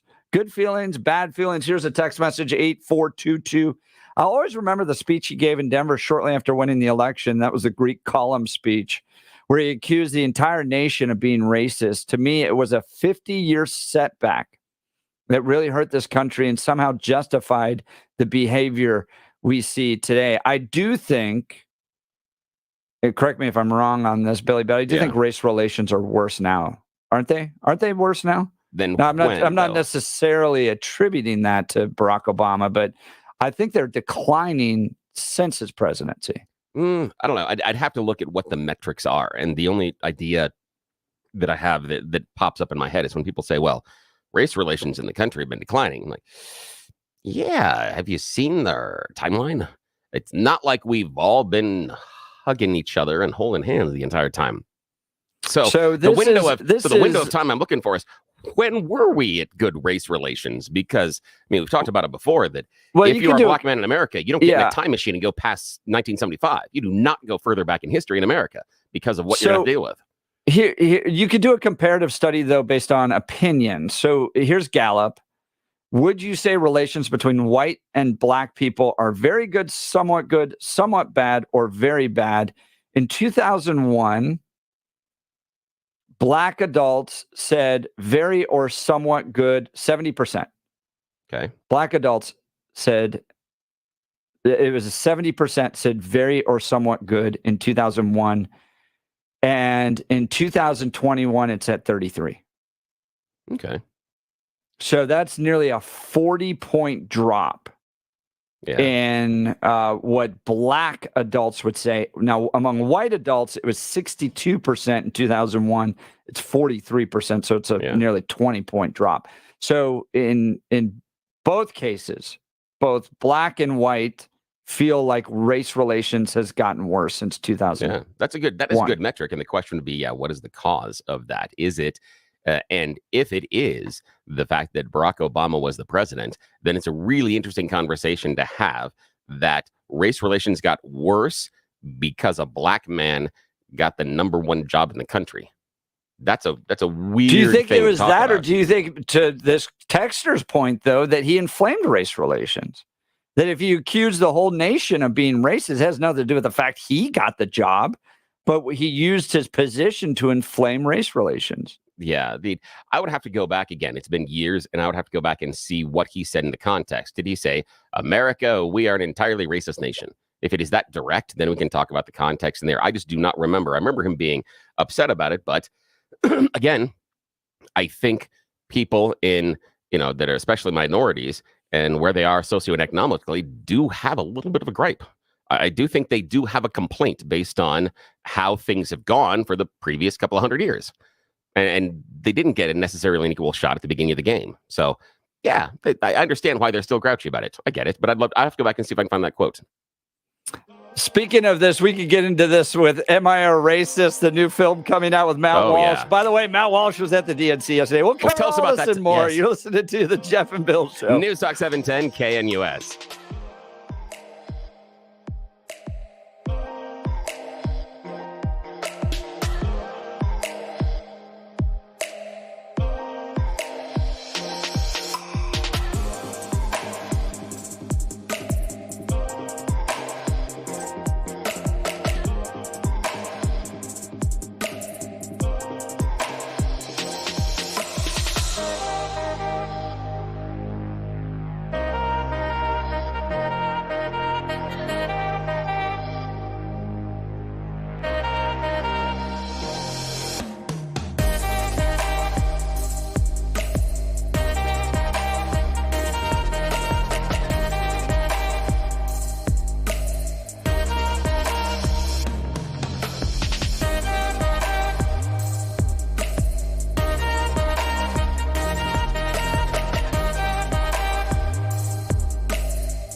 In the Mile High City. Good morning, Denver, Colorado. You've tuned into the Jeff and Bill Show on this Wednesday, August 21st. My name is Jeff Hunt. I'm broadcasting live from the Windy City, Chicago, Illinois, location of the 2024 Democrat National Convention. I've been a part of just about everything except for being on the floor of the Democrat National Convention. And the person that can provide that type of analysis for us is Greg Clugston. Greg's going to be joining us here just in a second, White House correspondent for Salem Radio Network. We'll get a sense of what it was like in the room yesterday, because I was down with the protesters watching them get arrested and put in the paddy wagon. You ever been put in a paddy wagon, Bill? No, never have. Came close a couple Really? of times. Yeah, Really? I know. Yeah. Well, the issue is, I used to be able to run fast, so it was not a matter of the escape. I've told people that I don't feel that you've really crested into your male adulthood until you've run from the police at least once. And they only caught me. Oh, geez, my mom's listening. Really? Do you have to do this morning? They only caught me once, and they ended up with a curfew ticket. That was it. That was the only time they caught me. But again, for our listeners, and yes, Mom, for later on, there's some stories. Made the news a couple of times, but yeah, no. I'm going to get it all out of Billy, yes, Patricia. Don't you worry. Day. I'm getting them all out of Billy. So we're going to talk to Greg Clugston in just a second, but we're going to continue to cover Michelle Obama's speech, where she blamed about people having too much money. When she gets paid a lot to give a speech, we'll cover that hypocrisy. Plus, Barry Obama was back in the spotlight last night. How did he do? All of this is up for discussion. Phone lines are open, 303-696-1971. Let's check in on the news with Blake Olson. Good morning, Blake. Hey, good morning, Jeff and Billy. 70 and cloudy and expecting a high of 92 today. The 710 5-day forecast coming up. Our top story. In my opinion, she's a Marxist, because if you go back and look at her, what she's done over the years, she's a Marxist. Now, she's changed and flip-flopped on just about everything she believed in life, but she's a Marxist. Former President Trump up early this morning on Salem Media, continues to work hard on with Hugh. And if they do, they're foolish, because look, she is a Marxist, radical left, and I can say this, she's a radical left lunatic. And we can't let this person destroy our country. Her ideology is that of a Marxist, maybe worse than that. But if you take a look at what she did, she destroyed San Francisco. She then went on to destroy California. California is not the same place. Trump says he wants to know more about her father. We don't hear a lot about him, who's a Marxist professor. Here's Kamala 4 years ago, which is frightening to me. This soundbite could cover a lot if you just close your eyes and think about all the possibilities. Do you want this person to be the leader of the free world? I learned, I think I was, 22 when I started that work. I learned that with the swipe of my pen, I could charge someone with the lowest level offense. And because of the swipe of my pen, that person could be arrested, They could sit in jail for at least 48 hours. They could lose time from work and their family maybe lose their job. They'd have to come out of their own pocket to help hire a lawyer. They'd lose standing in their community, all because of the swipe of my pen. I don't want her with that power. Here's Harris's husband, Dougie Emhoff, last night at the DNC. I'm so proud of how you're stepping up for all of us. But that's who she is. Wherever she's needed, however she's needed, Kamala rises to the occasion. And she did it for me and our family. America's ready for a new chapter. America's ready for a better story. We are ready for a President Kamala Harris. Dropping the Y's. Love it. Former President Obama and his wife, the stars of the DNC, Barack said re-electing Donald Trump would be dangerous, while Michelle said Kamala Khan was bringing back hope to America. Barry's speech was pretty predictable. He got them all excited, though. If we work like we've never worked before, if we hold firm to our convictions, we will elect Kamala Harris as the next president of the United States.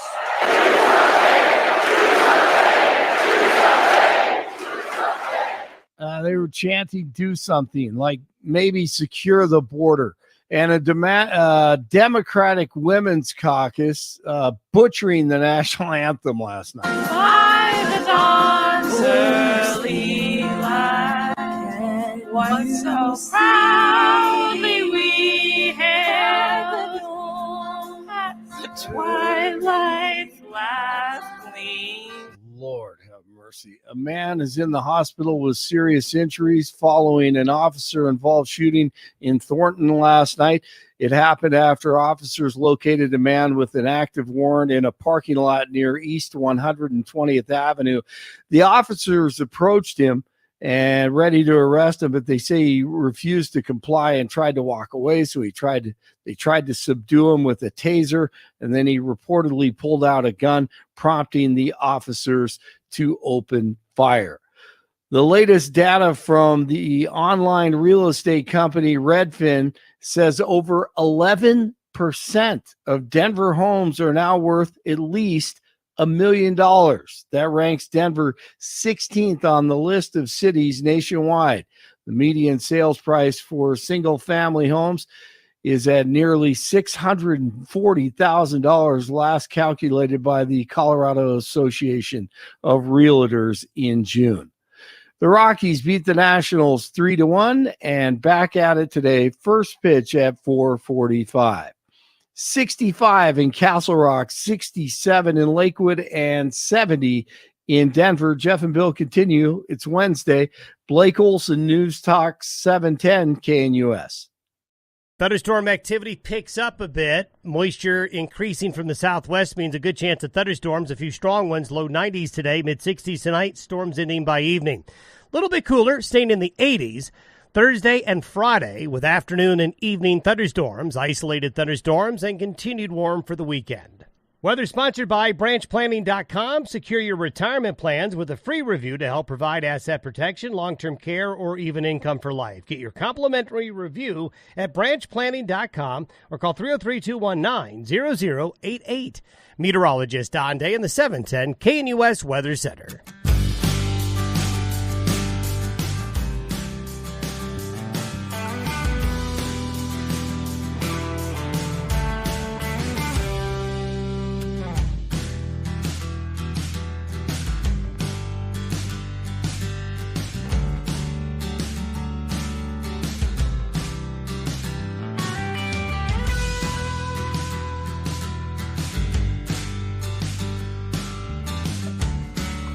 Welcome back to the Jeff and Bill Show. That was singing. That was interesting. That reminds me of You're that. being so nice. That's because you guys are audio awful. files. I think you're so much more sensitive than the rest of it. Was bad. No, it was awful. bad. It reminds me of that lady from Colorado that recently sung, and then all-star game in she had an excuse. She was drunk. They're just not good at it. And I love the fact that it was like not a good one. It was like the class core, when you all have to get up there for the, you have to perform in middle school and you're all singing, but not everybody knows the words, because some of them you can hear them drop out and go, Broadway last Friday. Yeah, I'm not saying it was awful singing. I'm just saying that Mark Crowley's dog Riley is here in the studio and started whining. She was hiding and whining, going, make the bad noise stop, Daddy. Make the bad noise stop. That is too funny. That was so bad. Oh, we're going to have to revisit that later. I'm going to have Blake going to hang on to that. We are going to use that throughout the rest of this election cycle. That is going to be wonderful. Well, I didn't have to listen to that, but somebody that was live in the room at the DNC yesterday was Greg Clugston. He's a White House news correspondent for the Salem Media Group. He joins us each day of the RNC and the DNC to provide us some insight of what it was like to be in the room. Greg, big night. You had Bernie Sanders, Chuck Schumer, Michelle Obama, Barack Obama. Give us a sense of how the night went for those attending the Democrat National Convention. Yeah, good morning to you again today from Chicago. When people are talking about the event last night and the speeches, nobody really is talking about Bernie Sanders or Chuck Schumer, to be honest. They're talking about the power couple of Barack and Michelle Obama, because they are rock stars in the Democratic Party. There's no getting around that. And they are a power couple, and they delivered for the Democrats last night in a very, very strong way. So the place was pretty pumped to have them. It's interesting. The Obamas, they have a very strained relationship with Donald Trump going back more than a dozen years. Because you had Donald Trump before he was getting into politics, questioning where Barack Obama was born and whether he would even be qualified to run for the presidency. So there is a lot of personal back and forth there that was sort of kind of coming out in their speeches, both of their speeches last night. I don't know whether it was whether it was actually a revenge tour or not, but they did some hard skewering at the same time, saying that, hey, this is time for a new chapter in American politics. And what was interesting is, I think it was Barack Obama who was maybe the only person who mentioned Joe Biden's name from the platform last night, just one night after Biden himself was there. And so the page definitely has been turned. The torch has been passed, whatever symbolism you want to use. They quickly turned that page from Monday to Tuesday here at the DNC. Now, I want to ask you about, I was watching that live, what seemed like kind of a bizarre break around the 7 o'clock hour, where they seemed to rush through an entire hour of activity early in the 6 o'clock hour. And then at about 6:28, they finished up their entire hour of speakers and went they kind of stalled, went to blank programming for about 30 minutes. Did you notice that in there? I did. I turned to one of my colleagues in the press box and I said, it sounds like they're stalling. They're filling time here because the house band kept playing song after song, and there wasn't any person speaking from the platform. There wasn't any video message that was showing on the Jumbotron. I never got an answer as to what the delay was, what the interruption in the schedule was. Obviously, the night before, Monday, as we talked about yesterday, yeah, they were running way behind schedule. They had to cut speakers. They cut James Taylor off the schedule, as we talked about yesterday. So they attempted to start about 30 minutes earlier, the evening program, and then they had that sort of, interlude there for however many minutes it was before they continued. And they seemed to, once they continued, they seemed to be on track, at least for what they put out for their printed schedule for the rest of the night.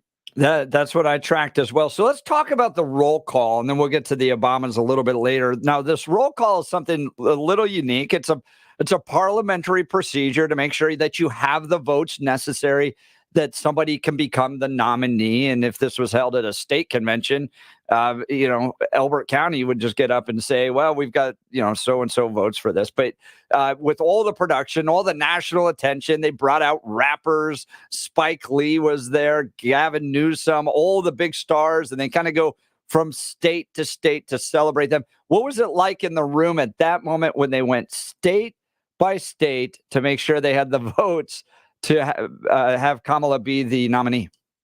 Yeah, this was a really unique twist on the roll call. Now, I have to say that at these national conventions for a number of presidential cycles, minus the music, minus the rap, minus the DJ mix and all the rest, going state by state and having key figures from those delegations give their support, kind of a shout out to their state, and then also a shout out to whoever the nominee is, and saying that they give their their votes to the nominee.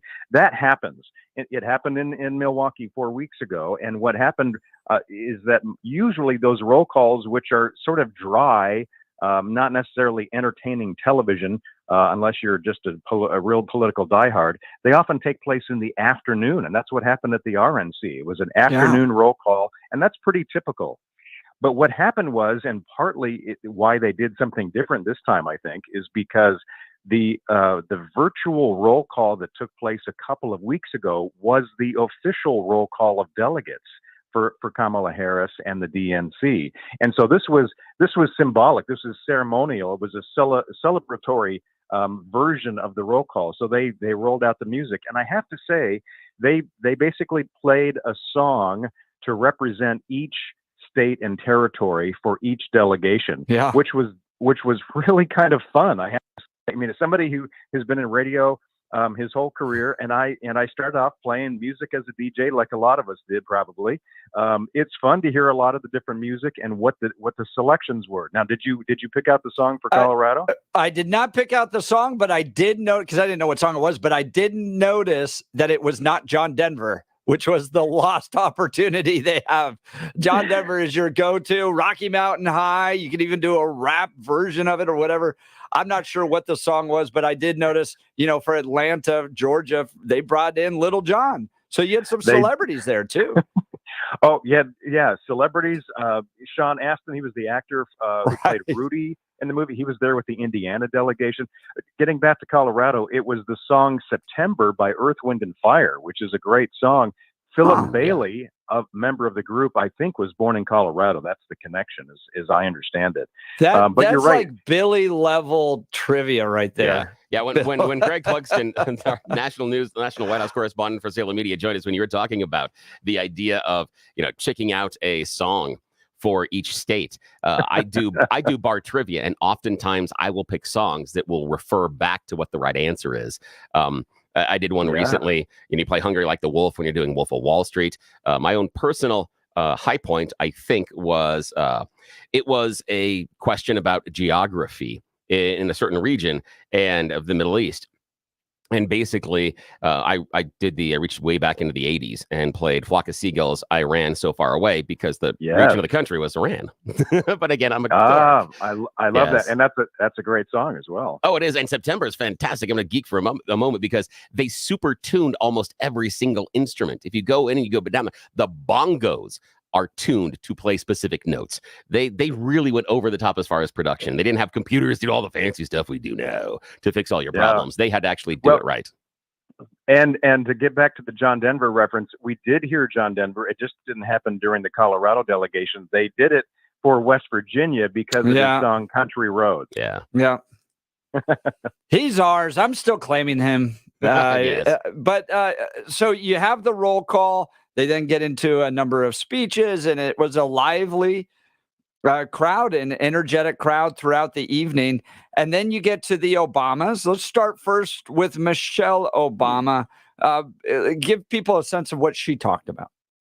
One of the first things she said when she came onto the stage is she talked about, hey, there's something happening here. Like she was referring to the vibe that has been talked about with this Harris campaign. And she did a throwback to her husband's first campaign, which could be described with one word, and that was hope. the Hope campaign. Remember the Hope poster with Barack Obama? And that was a central theme to his candidacy.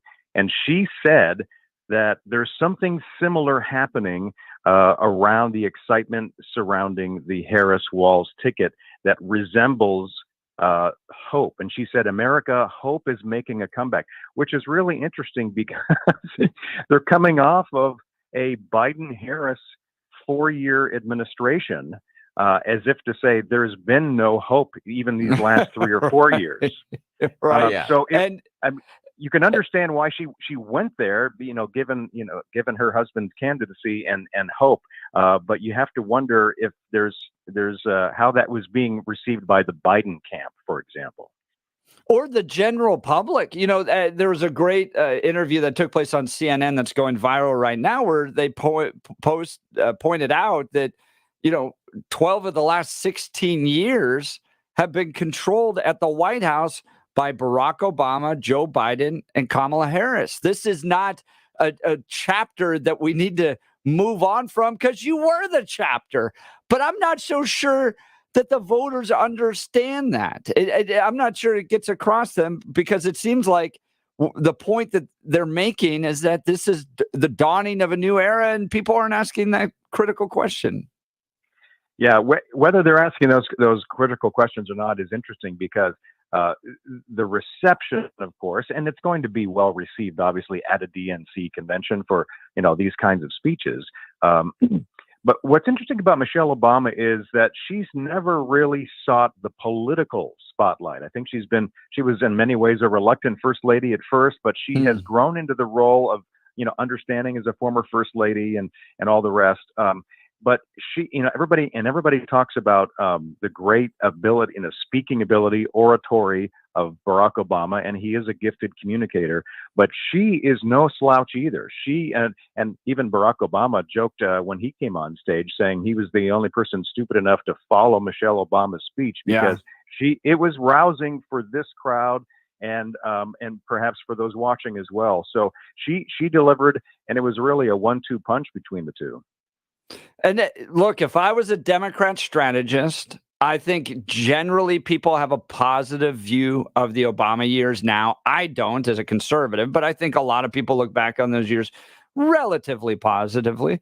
And so to be able to tie Obama or to Harris back to those days, to build that bridge. But to your point, it's kind of like they're skipping over the Biden years, which, Kamala was a part of. So it's just interesting to me. All right, now let's pivot to Barack Obama, the closing speaker of the night. One thing that Bill and I were talking about in the previous hour was Republicans aren't going back to their previous administrations. There's no George W. Bush speaking. Mitt Romney didn't have a speaking role at this RNC convention either. But Democrats seem to like to build those bridges back to the past.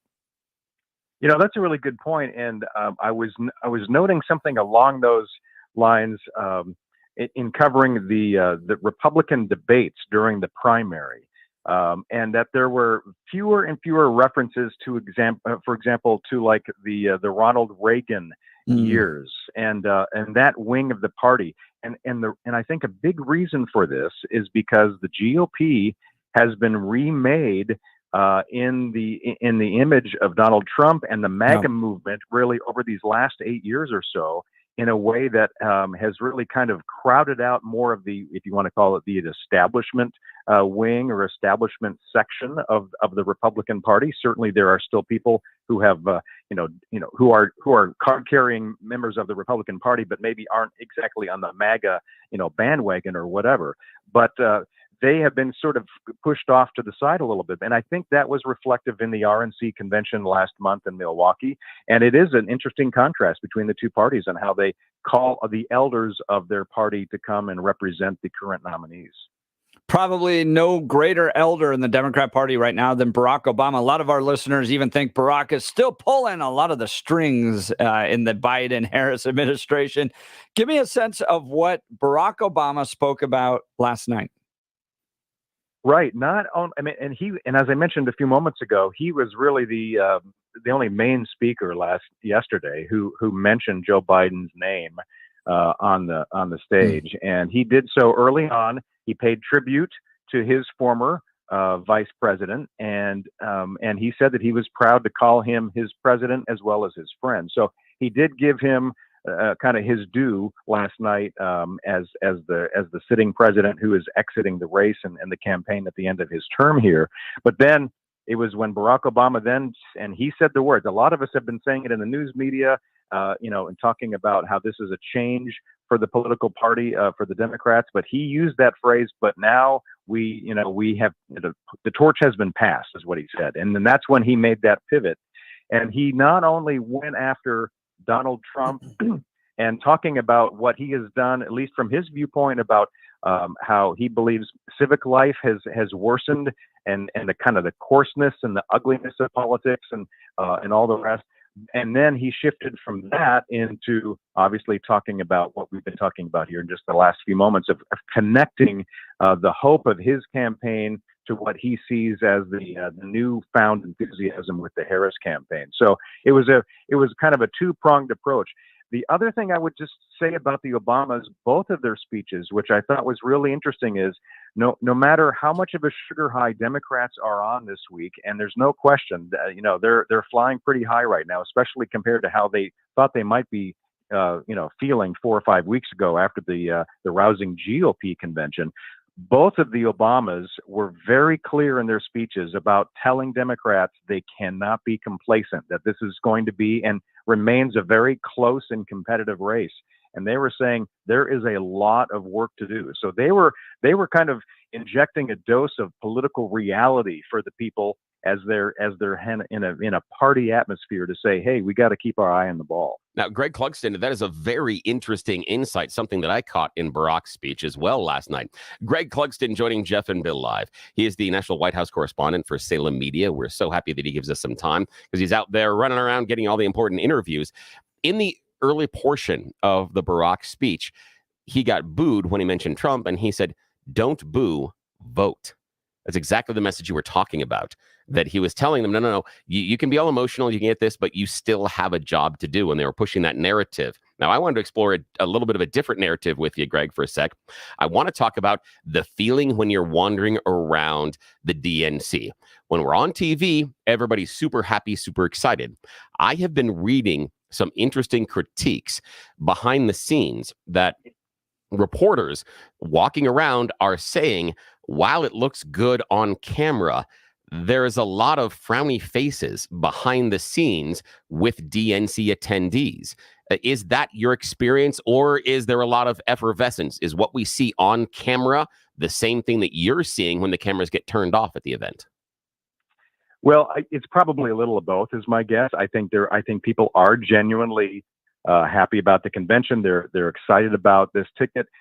Look, polls have been showing for a long time before Joe Biden said that he was dropping out of the race, that there was deep concern, not just among the general American voting public, but especially among Democrats, that they were very concerned about Biden's age, his viability of a campaign going forward, whether he was really the person that should be at the top of the ticket.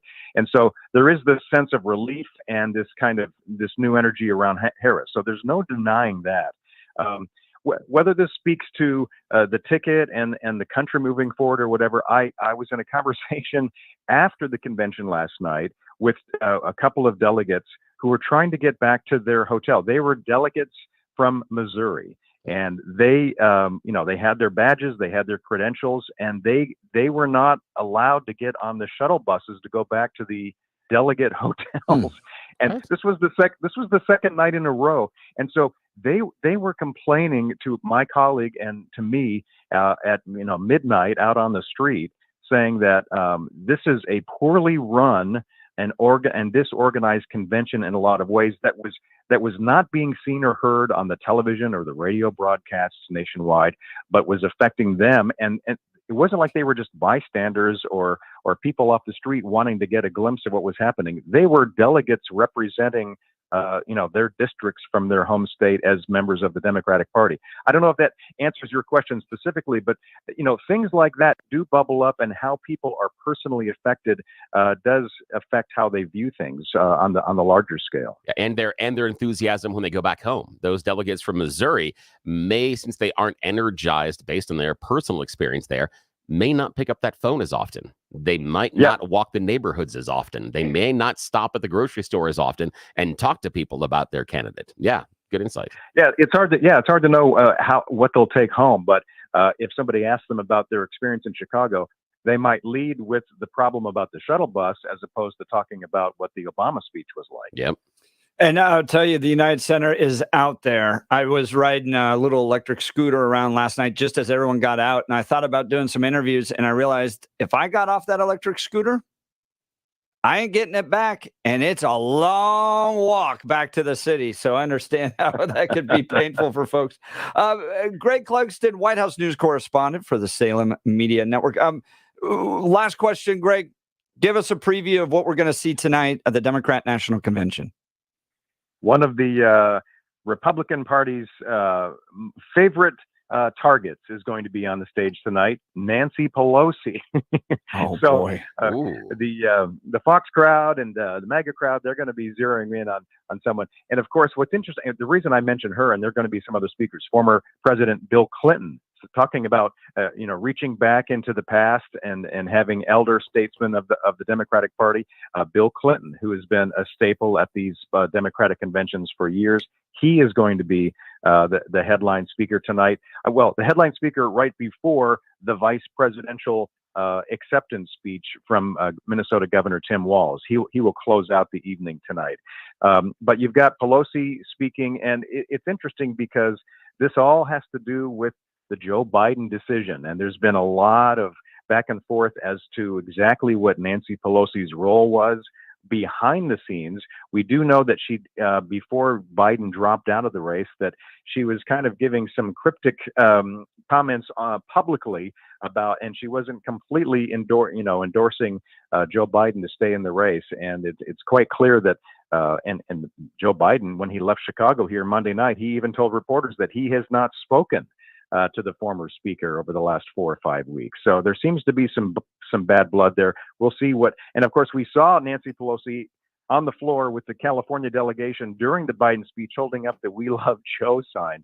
So we'll have to see what her speech is like tonight. But obviously it's Tim Walz's night. He's the Minnesota governor. It'll be a chance again, probably before the largest TV audience that will see him in this election cycle, to introduce himself to the country. He does have a progressive record as a governor in Minnesota, and he's had some comments that have come under some fresh scrutiny about his military service and rank and retirement and his family decisions when it comes to fertility. And so there's been a lot of fresh scrutiny here, and it'll be interesting to see as what his take is when he takes the stage here tonight. Greg Clugston joining us every day this week at 8 a.m. He's the National White House correspondent for Salem Media Network, providing analysis of what's happening at the Democrat National Convention. Great reporting, Greg. We'll look forward to your thoughts tomorrow at 8 a.m. Thanks so much for joining the Jeff and Bill Show. Looking forward to it, Jeff and Bill. Have a great day. Hey, I want to talk to you about another great guy, my friend Dan Kaplis and Dan Kaplis Law. So much with you, sir. Dan suggests that you appreciate should. That. Didn't push the right button. I'm glad you're telling Greg. We appreciate him. That's great. Dan suggests you should choose a lawyer who shares your values, because who you choose to represent you in an injury case says a lot about you to everyone involved in the case. That means if you show up with one of those billboard, ambulance chasing, ditch chasing attorneys, well, that's not going to send a strong message. You need somebody with strong values. I've known Dan for well over a decade. He's pro-life, pro-family, pro-America. He's the son of a police officer who spent the last 40 years of his life helping people who are hurt in serious motor vehicle crashes. But most importantly, Dan gets it done. He's a winner. Dan is believed to be the only lawyer in Colorado history to win 5 straight multi-million-dollar verdicts in Colorado crash cases. Dan is also believed to have won the largest truck crash verdict in Colorado history. Dan Kaplis Law is so trusted that they're the official law firm partner of the Denver Nuggets and the Colorado serious firm for serious cases not only reserved for the rich and wealthy. Dan accepts righteous injury cases on a percentage fee basis so that he can represent good people from all walks of life without regard to ability to pay. If you need Dan's help, give him a call at 303-770-5551. That's 303-770-5551. Or hit dancaplisLaw.com. That's Dan, CAPLIS Law.com. We'll continue with the Jeff and Bill Show live from the DNC. News Talk 710 KNUS. See, that's the time I have to have my mic on.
Welcome back to the Jeff and Bill Show, covering all things Democrat National Convention live from Chicago. I'm looking right now. Fox News has our governor, the great libertarian. We found him. It's like, where's Waldo? Oh, my gosh. I love Dana Perino, but this bizarre friendship that struck up between the two of them is going to kill us. But look, Billy. Yeah. I've got to point something out right now. Yeah, please. There has not been a Coloradan on the main stage of the Democrat National Convention. I bring this up all the time because I saw it in 2020 when you had John Hickenlooper and Michael Bennet both run for president, and the nation went, who? Yeah.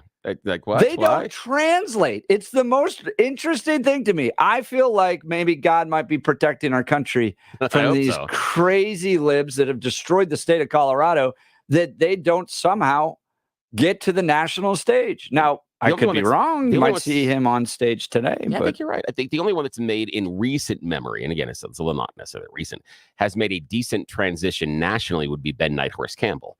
Only based on having a national platform and being that kind of a character inside of Congress. But even then, that's a real stretch of someone that has been able to escape the gravitational pull of Colorado. And I'm just impressed. We got, Governor Polis is talking to the people on the Fox News channel, and I'm impressed that his pass worked. They let him in the building, because I wasn't convinced that he was even let in the building, because we've never seen him. And the fact is, I haven't even seen him doing anything with any of the local stations. And that's kind of an issue too, that this is not the spotlight that someone with his desires, and you and I both know he wants that 1600 Pennsylvania Avenue address badly. And that's why he's on Fox News this morning, is because he needs the attention. He's not getting it. Yep, that is exactly right. Speaking of somebody getting attention, though, at the DNC, Matt Walsh, undercover. All right, good. So Billy. Yeah, please. This is so good. And it's wonderful because you've got an inside track, and so you get what they're doing and nobody else is. So you're in on the joke. You got to share this with everybody. So the other day I got a secret screener, which is an advanced viewing of a film that's about to come out called Am I Racist?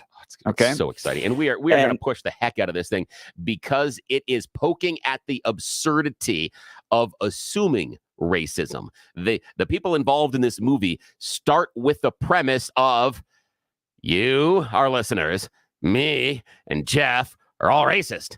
And it's your fault. Our core. Yes, to our core. There's nothing we can do about it. Yeah, America is racist to its core. Yeah, and so they're going to point this out.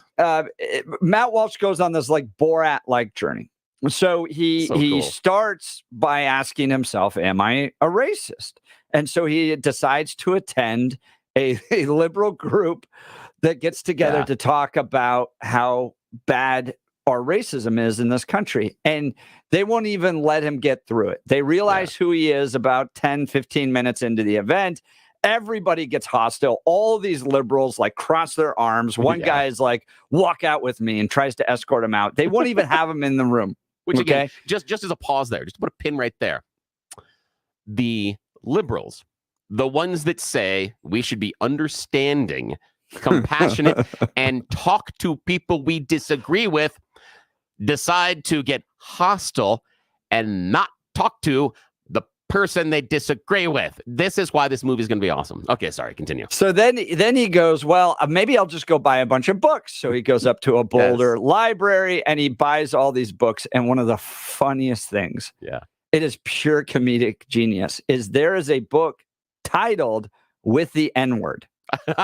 And so he's standing there going, can I get this book? What's the name of the book? And the person who is about as white, blue-eyed, fair-skinned, like right out of Norway, selling the book, is so conflicted as to whether or not she could say the name of the book. That's great. Like it's the title of it. So and they're both going back and forth. By the way, you got to stay past the credits, because at the very end, he calls the bookstore in Boulder back up and tries to describe the book. Oh my God. And it's like a Who's on First type of skit. It's hilarious. That's great. So he goes and gets all these books, and then he decides he needs to be certified as a DEI expert. But since nobody will allow him into their courses, he goes undercover and he gets a man bun, and he models himself after the professor in What Is a Woman that was at the University of Tennessee that was just a crazy progressive. He literally copies the jacket, the shoes, the tight pants. He gets the man bun. Yes. And then Matt goes on this journey of becoming a DEI expert and to understand if he's a racist. Yeah, and that's hilarious too, because it shines a light on some of the just rank open BS that had to do with DEI professionals. Just how that some of what they were doing and coming in as an expert was nothing more than a scam. And he does a great job outlining exactly how it happens because of how easy it is for him to become an expert. So he becomes this progressive DEI expert. He has this little card. He confronts people that are like skateboarding to ask them about their inherent whiteness and how they're combating it. He goes to a biker's bar and talks to those guys about, decentralizing their whiteness, and just the hilariousness ensues over all this. But he has a character. He has a shtick. It's a man with a man bun. He's got the glasses. He's got the long hair. He wears the tight pants. And he's now this progressive DEI guy. Well, guess who was spotted walking around the DNC on the floor yesterday? Who was it? It was Matt Walsh and his little progressive DEI costume. I can't wait to see and hear more. That is fantastic. That is so good.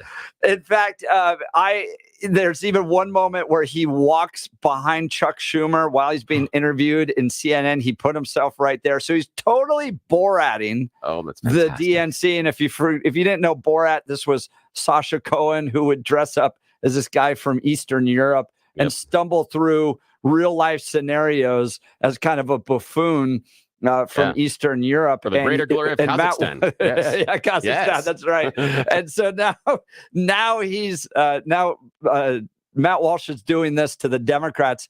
I don't know what type of content they got, but social media was afire yesterday with the idea that Matt Walsh had been trolling the DNC. It was wandering around in the background. It's so good. And we're going to we'll have conversations with him, and we'll hook you up with the movie. We're going to try to do some stuff special here at the station with it. And maybe we can get some conversations about what happened behind the scenes and how Matt was welcomed into the fold when they thought that he was one of them. I bet it's going to be fascinating. I'm so excited. It is great. Billy, tell us about Balanced Will Space. Yeah, there are things that you're seeing at the DNC that can cause you a little pain, a little agita. I feel your pain, to go a little Clinton on you. But what I mean by that is I understand living your daily life in pain. That's where I was just a few months ago. I did some really dumb things to my body when I was younger. It was all the idea of, hey, that's something older Bill is going to have to pay for. Well, now older Bill is here, and it sucks. I'm waking up in pain most of my days, and it's on a level of, somewhere between 4 and 6. I just thought that's what happens when you get old. It's just about figuring out how you deal and live with the pain. It doesn't have to be that way. I have found an amazing medical team at Balanced Well Space. It's a brand new office in Lowry, right across from Hangar 2. Beautiful parking lot, lots of shady trees, so easy to find. The difference is integrative medicine. Balanced Well Space has a different philosophy than what you're used to. They're going to make sure that the treatments you need are all under one roof. Imagine the different doctors that you go see. Instead, you visit Balanced Well Space once, and they take care of your chiropractic needs, your neuropathy, your physical rehabilitation. They get you wave therapy, regenerative care, trigger point injections. There's a list that is so long, it would take me the next couple of minutes to read. Plus, they have some amazing advanced modalities, stuff that is just coming out of FDA testing, hasn't been approved yet, but is showing amazing results. Dr. Julie's philosophy is, if it's working and we see the results, why do I need to wait for that approval? That's a decision that you and she can make based on the potential treatment and what you're comfortable with. That's it. That's how easy this is. Go see Dr. Julie, Dr. Jess, Sarah, B, Christy, the entire team, because they will sit down with you, ask you about what hurts, and then most importantly, what is it you're not doing? How is this pain, your neuropathy, the problems you're having in the back, the shoulder, the neck, like I am, what's it preventing you from doing? And how do we get you there? Then they go to work. They put together a custom treatment plan that is tailored for your needs and your goals. After that, you get the work done. Here's the cool thing. It's one visit. rather than going to different doctor offices throughout your entire week, taking up all that time. You get it done in one shot. And the doctors regroup every couple of weeks and reevaluate. I've undergone a couple of reevaluations already. They move you around, they poke and prod. I have more than 30 degrees of added movement in my right hip that is pain-free. I thought it was just something that's going to hurt from now on. Turns out it's because the bottom two vertebrae in my back are fusing. Not cool. But now my hip doesn't hurt because they're fixing the other stuff. That's what they can do for you. Go check them out online, balancewellspace.com. Balancewellspace.com. Brand new offices in Lowry. It's integrative medicine right across the street from Hangar 2. Super easy to find. Visit them at balancewellspace.com. I want them to make the changes in your life that they are making in mine. And tell them you heard about it here on the Jeff and Bill Show, News Talk 710 KNUS. We'll continue with the show. You're listening to the Jeff and Bill Show. Hey, I just said this. News Talk 710 KNUS.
Welcome back to the Jeff and Bill Show. Adam put up the image of Matt Walsh on the YouTube channel. If you missed any of it there, that's to me. It's so easy to see Matt Walsh. I don't know how people are fooled by this, but apparently they are. Yeah, they are. They probably haven't seen his movies. They probably saw. I don't want to listen to that stuff. So yeah, they'll just ignore him, which is to his advantage. Plus, I love the fact that he's taken on the persona of the professor that was such a pain in the rear end of the first one. That is just so smart. So smart. Yes. He's camouflaging himself just like the octopuses do in the ocean. But, absolutely. by the way, we did interview the director, Justin, on this, and it is a hilarious film. So you can go back and listen to that on the podcast. So when we come back, we'll continue to cover the Democrat National Convention. You're not going to want to miss it. Jeff and Bill Show. News Talk 710 KNUS.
It is 9 a.m. in the Mile High City. Good morning, Denver, Colorado. You tuned into the Jeff and Bill Show on 710 KNUS. I'm your co-host, Jeff Hans, along with Billy Thorpe, bringing you the freshest insights and hottest takes from the right, left, and center.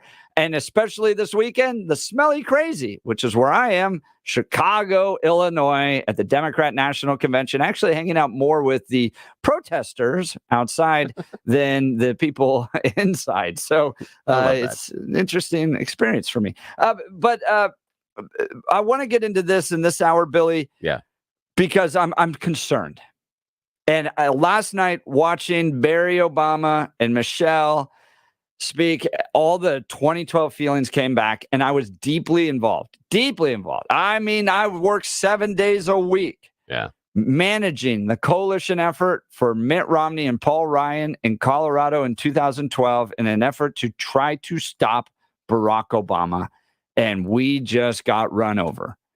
And you arguably had a guy that probably was one of the most successful executives in American history, right? He saved the Olympics.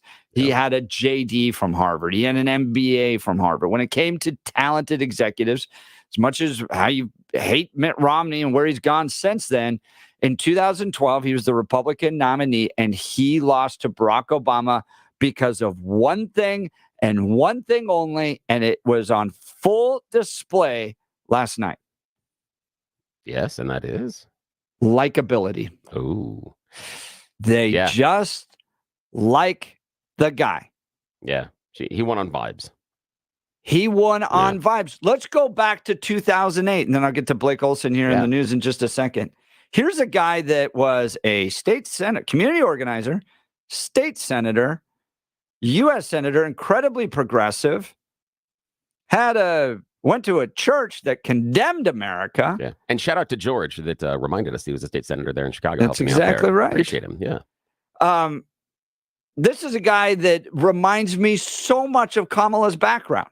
The guy literally just went from college to government. That's exactly what Kamala had. There's no private sector experience there other than she worked at McDonald's. She went from college to government. And I'm watching Republicans go, she's the most progressive senator we've ever had.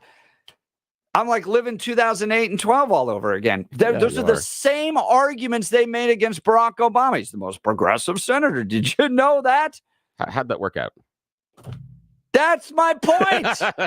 Yes, that's my point. Exactly. Yes. Yeah, everybody knows we're running people that have no experience, no track record, no success. A guy that laughed in Mitt Romney's face at the threat of Russia, right? Was given, and you get into this bizarro world of we're going to give you a Nobel Peace Prize before you're ever even president of the United States and do anything. Yeah. It's the same operation. I'm sitting there watching last night going, the same people are running the same scam on America. It is this Oprah Winfrey. Everyone is in a filter. Happy, happy, happy, happy, inspiring speeches.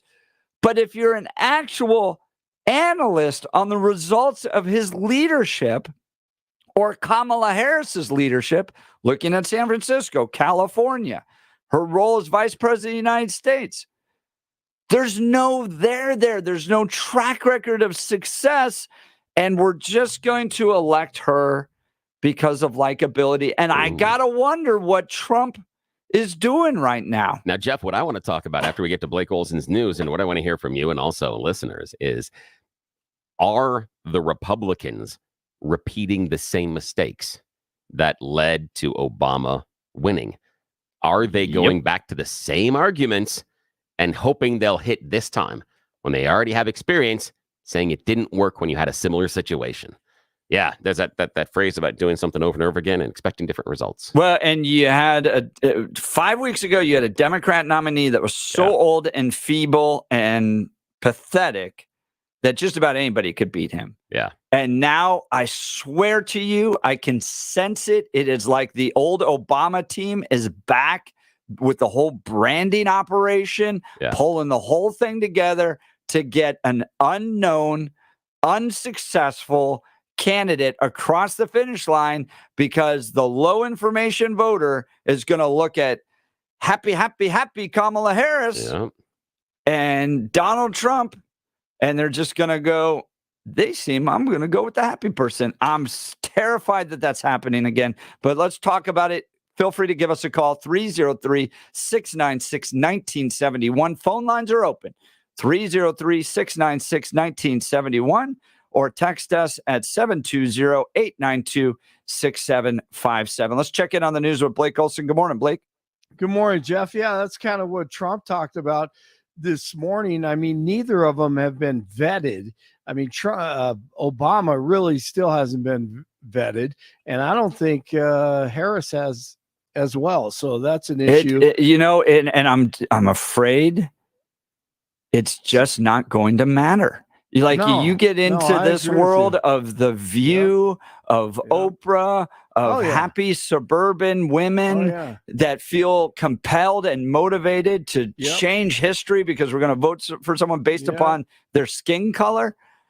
And you can sit there with the stats and go one by. Barack Obama was not a successful president on foreign policy, on the economy. Right now, I just looked this up on Obamacare. I just asked ChatGPT, what was the average premium health insurance payment per year in 2008 versus 2024? Okay. Yeah. The average family in 2008 paid $12,000 per year for their health insurance premium. It has doubled to $24,000 in 12 years. He was not a successful president. You look last night, and that does not matter because the whole infrastructure, the whole game, the whole media gets behind this guy and puts him on a pedestal, does the little halo. And they're going to do the same thing to Kamala Harris, and we're going to watch this country get railroaded all over again. Well, I think it's a little easier with Obama. I'll be kind of surprised if they're able to do it with her, but I agree with you totally. And I heard a woman on the street interview this morning. I don't know if it was you guys or I don't know. I think I heard it. And there's a lady talking about she's a working class woman just like me. And I'm like, who are you talking about? So, they're going to paint her to be everyone's every person hero. And Blake, the question's going to be Thursday night. Can she match Obama's delivery? Because he did a fine job. He's a great speaker. That's part of the problem. I don't agree with you. I think everyone says that. I don't like listening to him talk. I think he's phony. It's just phony. Yeah, I agree with you on that. Really? But come on. No, I get you. But most people think he's a great speaker. He does this like aerated. That's not the word I'm looking for, but it's ethereal, where he speaks to the upper rafters, calling us to the highest points of our humanity. Yes, and Kamala's doing what he does. He turns to the right, for example, and he shakes his head up and down, and he stares off into the sunset, or maybe someone on the 123rd row, and he has this serious look, and then he turns. It's so phony. It's a joke. I don't like it, but most people think he's a great speaker. Good for him. He's a fraud. Anyone who says that there's not American exceptionalism, I'm not down with them. All right, 77 and a little cloudy, beautiful outside, gorgeous morning. Expecting a high of 92 today. The 710 5-day forecast coming up. Our top story. In my opinion, she's a Marxist because if you go back and look at her, what she's done over the years, she's a Marxist. Now, she's changed and flip-flopped on just about everything she believed in life, but she's a Marxist. Former President Trump up early this morning on Salem Media with Hewitt. I was mentioned at the Democrats' little party that they have going on in Chicago, and it's pretty sad. I just heard that many people were shot during that, and 5 people were killed already in Chicago during this convention. That just came out, that number, which is shocking. But they don't talk about that. But I was mentioned, I think, almost 200 times, and they mentioned the economy about 5 times. They mentioned the border, maybe none. Mentioned crime, almost none. So, they're out of control. These people are out of control. They're ruining our nation. Our nation is going to hell. And we have millions of people coming in haplessly, coming in from all over the world, from parts unknown, from countries people never even heard of. Trump says he wants to know more about Harris's father, who's a Marxist professor. Once again, here's Kamala 4 years ago, and it's frightening when you think about this person possibly becoming the leader of the free world. I learned, I think I was, 22 when I started that work. I learned that with the swipe of my pen, I could charge someone with the lowest level offense. And because of the swipe of my pen, that person could be arrested. They could sit in jail for at least 48 hours. They could lose time from work, and their family maybe lose their job. They'd have to come out of their own pocket to help hire a lawyer. They'd lose standing in their community, all because of the swipe of my pen. Podcaster Tim Pool, that is, he has a contact, and it may be something, maybe nothing, but we have to think about this. Anything is possible. President Trump will 100% be sentenced to prison on September 18th. I'm told the sentence will be 1 year, but we'll see. The Marxist judge could change the sentencing at the last minute, but he's definitely sentencing President Trump to at least 1 year. Rikers Island already has special accommodations ready. This is 2 months before the election. This has got 3.1 million views. I don't know what his source is.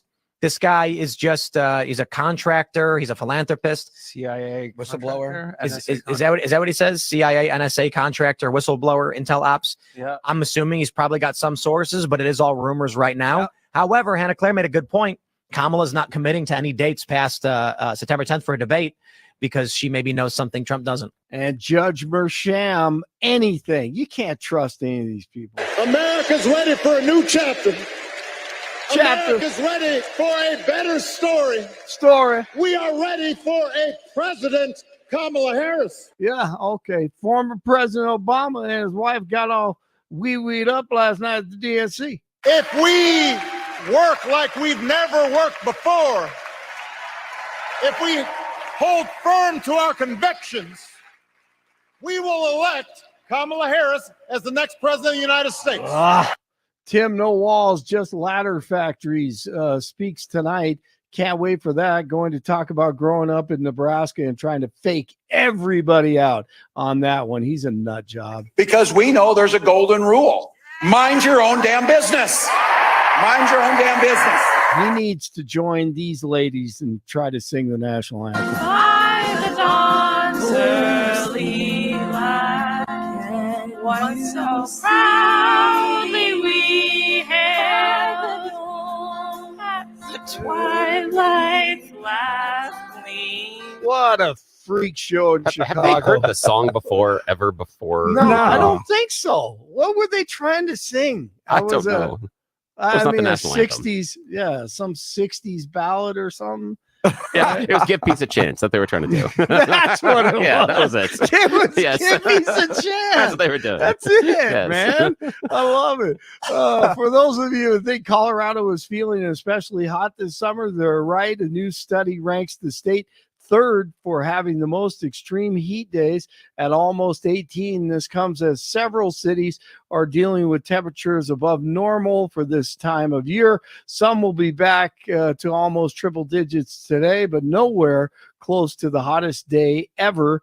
That was 5 years ago on July 20th when temperatures soared to 115 degrees at the John Martin Dam. The Rockies beat the Nationals 3-1. Back at it today once again at 4:45 in Washington. 76 in Lone Tree, 75 in Louisville, and 77 in Denver. Jeff and Bill continue. Have a great Wednesday. Blake Olson, News Talk 710 KNUS. Thunderstorm activity picks up a bit. Moisture increasing from the southwest means a good chance of thunderstorms. A few strong ones, low 90s today, mid-60s tonight. Storms ending by evening. A little bit cooler, staying in the 80s. Thursday and Friday with afternoon and evening thunderstorms, isolated thunderstorms, and continued warm for the weekend. Weather sponsored by branchplanning.com. Secure your retirement plans with a free review to help provide asset protection, long-term care, or even income for life. Get your complimentary review at branchplanning.com or call 303-219-0088. Meteorologist Don Day in the 710 KNUS Weather Center.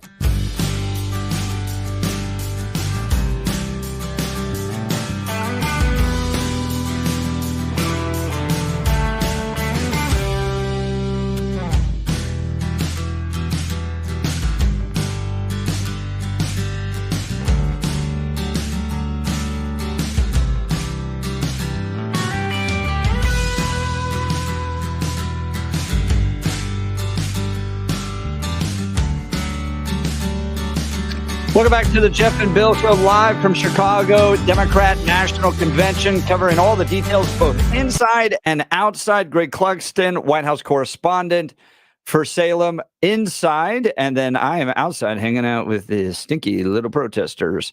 We'll see what they're up to today and what type of damage they want to do. So far, treated press okay. They like us. I guess covering and making sure they get their pictures taken. Exactly. if you don't get to take pictures of the chaos, there's no point to be there. It's, if the tree falls in the woods and nobody's there to cover it. Yeah, so of course they're going to like you. Yeah. But I did call my wife yesterday as I left Chicago. I was like, I need to get one of those press things. Yes, those flak jackets. That's the next step. Never thought I'd find myself in this point in my career, but I'm having a ton of fun. So having to get a flak jacket. Love that. So Bill, I lost to Barack Obama in 2012. Yeah. I was on the Romney team. I was director of coalitions for the state of Colorado. And I want to take out the Romney frustration, anger. Because look, that's a guy that, I remember talking to one major donor. It's like, well, which Mitt Romney am I talking to today? The pro-choice governor of Massachusetts or the pro-life Republican nominee? He is absolutely a guy that just changes whatever his position needs to be to win. That was I read. I even talked to a guy who did his biography, and that's who Mitt Romney is. And so he's fluffy and squishy. Yeah. On a side note, that was also one of my huge critiques of both the Clintons. I felt they were only talking to you based on what they felt you wanted to hear. Exactly. I just felt that all the time. So, just slimy. Yeah. And now, he marched in BLM protests and, Mitt Romney is anti-Trump. I totally disagree with that. But the dude lost in 2012. And one of the reasons we lost is that we came with facts. And I remember this. We would host these rallies with business leaders because Barack Obama's going out there saying, you didn't build that. Somebody else made that happen. And then we would have the big, well, we did build it. Entrepreneurialism has built this country and we celebrated that. And we brought in business leaders and all that. And I thought on just about every policy issue, we beat Barack Obama. The threat that Russia was to this, to the global order, right? Remember, he laughed. He mocked Mitt Romney to his face. What is this, the 1980s foreign policy? Okay. This guy was radically pro-choice. He was horrible on foreign affairs when it came to Iran, dealing with Iran and Israel and ISIS, referred to ISIS as a JV team. Billy, you and I disagree on Obamacare, but the average premium for the household has gone up. There was so much you could go at Barack Obama for his failed leadership and lack of experience and divisive nature. America's not exceptionalist, all that type of stuff. And at the end of the day, it's like this visceral gut reaction that a certain portion of the electorate has towards somebody where they just either like you or they don't. They don't get into the policies. And Benny Johnson was walking around the streets of Chicago asking people why they were voting for Kamala Harris and what she had achieved to earn their vote. And they just kind of stumbled. And one guy says, well, don't put this on. It walks away. Yeah, I'm a proud Kamala. Well, why? And just kind of walks away. Okay. So you have a portion of the electorate that's just so kind of gut oriented on their votes that they can't even express why they're supporting somebody policy wise. And when I saw the Obamas last night, I went, crap. Yeah. The same team. It's the same team. And I'm not making the argument that Barack Obama's pulling all the strings behind Kamala Harris. It's the promotion and marketing team. It's the people that write the speeches. Now, it's the people that do the commercials. It's all that. Go ahead. I got one name for you. In fact, that you're right, because I don't believe that Barack and Michelle are behind the scenes pulling all the strings, because they're phenomenally wealthy. And why would you take the time to do this? And if you were going to do it based on how I believe Obama is wired, he would want to have the credit. I just don't see him being that selfless person to not get out there and get in front of everybody else. I got one name for you that proves you are right. David Plouffe. Plouffe is now the senior advisor to the Kamala campaign. He's not an official campaign member, but he's an advisor. Plouffe is the guy that was behind the navigation for Barack Obama for his 2 re-elections. Yep. Plouffe knows what he's doing, and he recently outlined in a conversation I saw, he believes there are 7 states now in play since the game has changed from Biden to Kamala. The name David Plouffe being back in the Kamala Harris campaign should scare a few people that felt Donald Trump was headed for a landslide. Plouffe, agree or disagree, knows what he's doing. And to your point, he knows how to send that Barack Obama type message. He knows how that worked the first 2 times.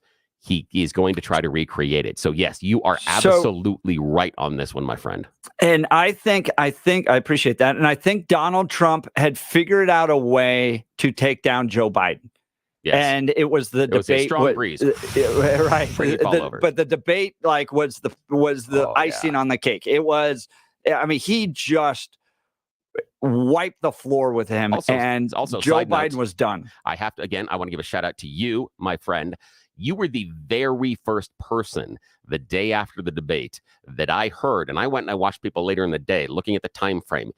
Chronologically, you were the first person I ran across that said, did we just see a campaign implode based on a single debate performance? Yeah. You were the one the very next morning asking that question before I heard it from everybody else. So you were right there again, and you're right here now. So here's my question, Bill. You're the type of person that can take themselves out of their own personal beliefs and strategize, even if you disagree with the guy. Yeah, which I appreciate. That's how a good debater works. You're the Trump operation. Yeah. What do you do with this? You're up against the machine that got a relatively unknown, unexperienced, unsuccessful guy into the White House. And the Republicans are coming at you with the same arguments. He hates America. He's out of touch. He has no experience. He's the most liberal senator. I swear I'm back in 2008 hearing that same argument, and it didn't do a dang thing to stop the Obama train. So you're up against the same team facing a similar person. I don't think that Kamala is as talented as Barack, but I'm not sure she has to be because the machine's so powerful. So you're sitting in the Trump strategy room. You know you can't just attack on policy. You know you're up against a big machine that's going to make her look like a goddess. What do you do? What do you do? That is such a tough question because, in my opinion, you are somewhat handicapped based on your candidate. Your candidate does certain things really well, but not other things very well, like staying on message. The idea of, the policy rollout on the economy plan was, it gets into this airing of grievances. What you need to do is you need to have Donald Trump start looking forward. And the question is, hang on, Kamala and her people have been in charge the last number of years. How is their direction going? How is their direction helping your life? And you lean into just a couple of things that she has said, the things like the price controls. That is really, really nice as far as an easily digestible phrase that you explained. Russia controls the prices and how much people can make and how much things are going to charge. And it's a planning the economy. You don't want someone telling you what you can do with your business or anything else, and this is why. And then you lean into one of the big messages that Trump has been very effective at is taking off regulations, is what can happen when you start telling people they can't do something. And that's how he should be framing the regulations. The regulations are burdensome. It is so hard in order to start a new business because we have to do this and this and this. And we talk about construction permits. They deal with them here in Colorado. The life cycle of how long it takes you to get the construction permit approved sometimes then changes how you can build, because sometimes codes have changed, but worse than that, supplies have changed. Sometimes your labor force has changed because other people who have been waiting have gotten other jobs. So that's where you look at it. You have this idea going forward of, we are going to recreate, and again, making America great again. I don't like the far looking back that he's got, but going back to his 4 years and saying, here's how we supercharge the economy, and here's where we are going. And I do disagree with him turning and saying, America is in flames and we're about to have a 1929 crash. We're about to get into World War III, because that's hyperbole. And most voters, I believe, are not going to buy into that. So he needs to buy into the idea of, hey, I'm going to bring us back here and I'm going to take the stuff that she's screwed up and I'm going to make it better. This is how I'm going to help you. He needs to point that. He needs to say, I'm going to help you by doing this. Yeah, that's what I tell him to do. I know it's hard. I'm also concerned that his natural indication or natural inclination to attack what would work maybe in a primary, but not in a general. And the reason I bring this up is Barack Obama's birth certificate. Yeah. Okay, so that was a point of like personal, and Greg Clugston brought this up. That is where it got really personal. Oh yeah, for Barack and for Michelle. Okay, so and on that sense, he was successful. He got under their skin. He got the burr in the saddle. And man, to get to a politician who typically has a very thick skin, to find that thing, that's unique. It didn't stop him from winning. It never stopped Barack Obama from winning. It raised a lot of doubt. Republicans got excited. And if he was maybe in a primary, maybe he could bring him down that way. But it didn't stop Barack Obama from winning. And so I wonder if Donald continues to do these kind of personal attacks like that. I don't know. I'm kind of stuck here, Billy. I don't know the way forward right now. And you know what other than really going after her first 4 years as office as a total failure. And that's the only thing that seems to maybe work. I think it's almost where you're feeling like Sean Payton coaching the Broncos last year. You have a quarterback that doesn't follow the game plan you feel you need in order to get across the finish line, in order to get the touchdown. You're looking at a certain series of executable plays, but your quarterback likes to go off script and improvise. And in Tim Tebow, run around a lot. But the thing for me is that we could just go so much on Tebow because he was used so incorrectly. He could have been a superstar if he was used correctly. But that's part of it, is the team using their Tim Tebow correctly, or are they letting him be Russ? And it's like last year at the Denver Broncos, where Russ ends up creating more problems than he's fixing for the offense. And that's kind of the situation you're in right now. And I'm not sure. I'm going to talk to some other callers. We got some guys lining up to talk to us. Okay. So I do think there's one wild card in here as you're taking those phone calls and getting them prepped there, Billy. I think if they put Donald Trump in jail, or at least try to, I think you'll see such a visceral reaction from the American people against that. Now, you do have some of the people on the left, and they show up on my Twitter feed. He did the crime. He did the crime. At the gut, basic level of the American voter, they do not want political opponents being put in prison for being political opponents. Now, you can say that Donald Trump did the crime, so now he's got to do the time. But you know down in your core, the only reason they prosecuted him for whatever, misrepresenting ledgers.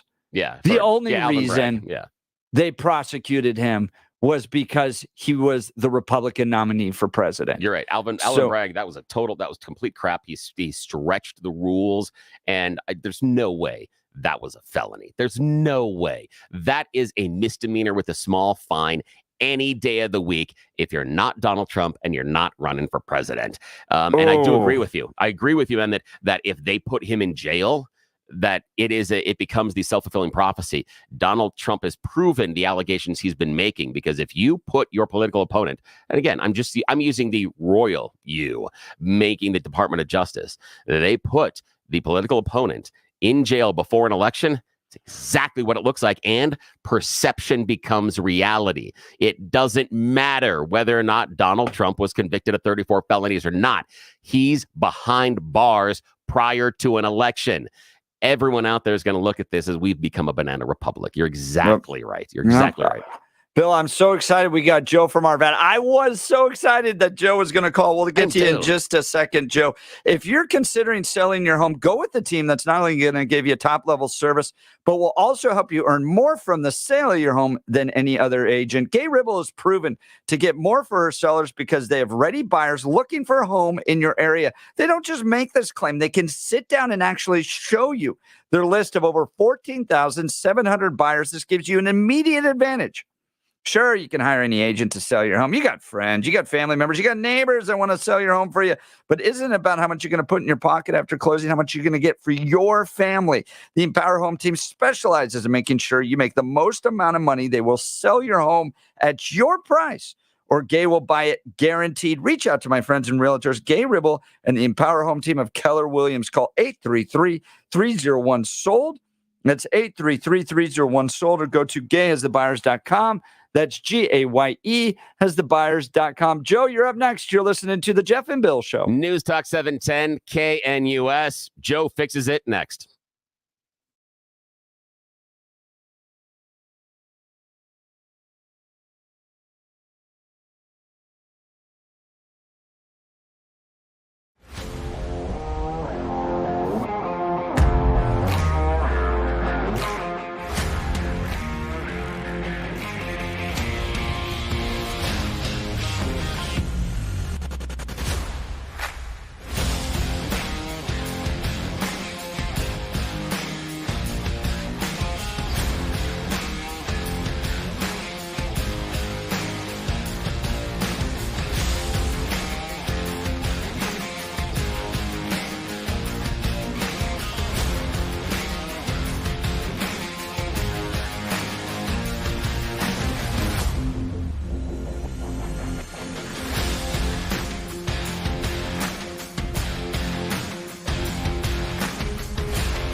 Welcome back to the Jeff and Bill show. I was concerned watching the DNC yesterday that the same team that got a relatively unknown senator, very progressive, kind of leans anti-American to become the president of the United States, is doing the same thing with Kamala Harris now.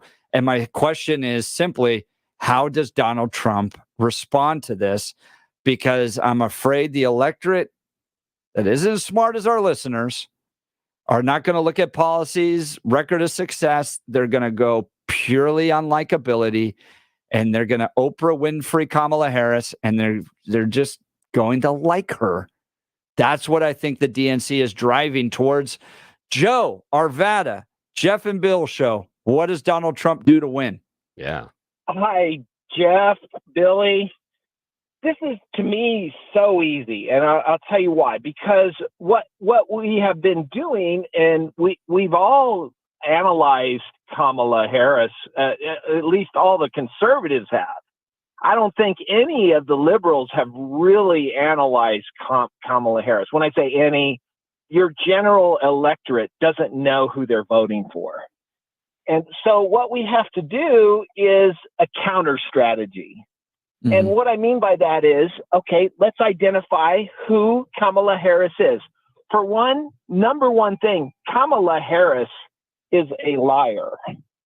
And Kamala doesn't know how to tell the truth. She just flip-flops back and forth, puts her finger in the air, and says, oh, okay, this is what the electorate likes today. I'll say that.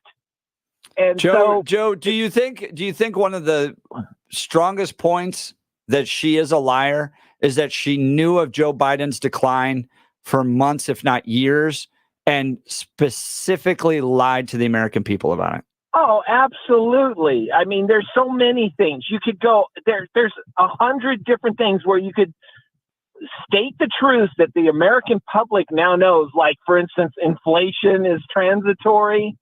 You could state that and then point out Kamala's position, where she went to, she flip-flopped over, and where she is now. She's a stone cold liar, and we all know it. So that's number one. That's counter strategy number one. She's a liar. She's also a communist. So what we do is we counter communism with patriotism. We show where Kamala, she wants price controls, so does Kathy.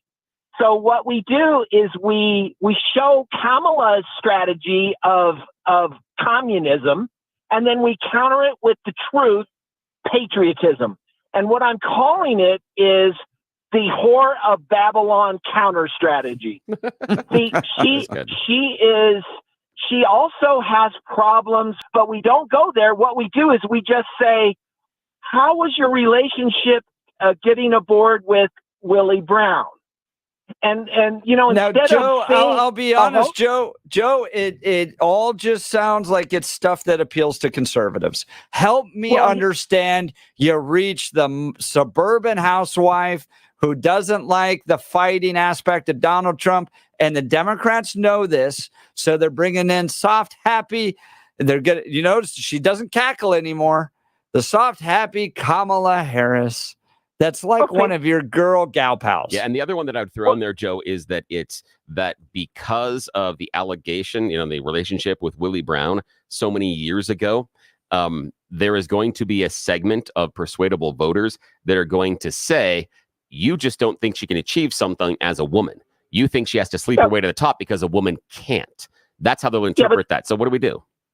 Okay, but see, the focus is not on that. I shouldn't have even brought it up. My point is whatever the Kamala current truth segment is, we show where she was a flip-flop before. So let me give you an example. You know, the men and women's races. You know, Kamala is for every transgender item on planet Earth. She wants your kid to become androgynous and become a man or a woman at the drop of a hat through the school system without you knowing. And we show her truth in the past is that's her position. Today, she switched over to, well, let's not talk about that. So my point is, like, for the typical soccer mom, we have to identify the lies that Kamala Harris has just strewn all over the universe. They're everywhere. All you have to do is look. The problem is Google and these Facebooks, they are hiding everything. They don't want you to see who Kamala Harris is. Joe, I'm not sure this strategy is going to work to the independent suburban housewife mom. I want to lay this strategy out and respond to this. We've only got about a minute left. What if Donald Trump raises the fact that we as a nation face very serious external threats? Russia, China, Iran. And there's nowhere in her past that she has been able to demonstrate that she can take on a threat of that size. Yeah, she's prosecuted people for drug crimes, but she has not been able to, as a leader, take on major threats to this nation and defend America's interests. No, the truth is that Kamala Harris caused some of the threats. Let's not forget that the Iran strategy has caused the entire Middle East to blow up. Yeah, and I think she just folds. I think she just folds when she faces threats of that magnitude. And I think protecting America from those threats is an issue that could appeal to independent suburban women. All right, look, everyone always, thanks, Joe, for the call. I appreciate it. Everyone always asks, what makes advanced hair restoration different? Allow me to share, along with some details, and get this, their once-a-year summer savings event. First off, Advanced Hair stands by their results, and the before and afters are second to none. With Advanced Hair, your own natural hair is guaranteed to grow. Secondly, Advanced Hair combines top-rated physicians with modern technology, creating a concierge quality experience that's hard to find elsewhere. Finally, Advanced Hair's Advance, FUE, begins to regrow your own natural hair the very next day. It's quick, it's simple, and it's easy. Now, if you have a flexible schedule this summer, and this deal, believe me, it ends here soon, September 1st. You've been waiting for that special savings opportunity. It's here. Advanced Hair Summer Savings Event will get you the most hair for your dollar. It's their best offer ever. For details and to schedule your free consultation, call 720-459-HAIR. One-day treatment, life-changing results. Your new hair guaranteed to grow. Before and afters are advancedhair.com. That's advancedhair.com. We'll continue with the Jeff and Bill Show. News Talk 710 KNUS.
Welcome back to the Jeff and Bill Show. It's been an absolutely fantastic conversation about what's been happening here at the Democrat National Convention. We are covering it both inside and outside. Last night, Barack and Michelle Obama.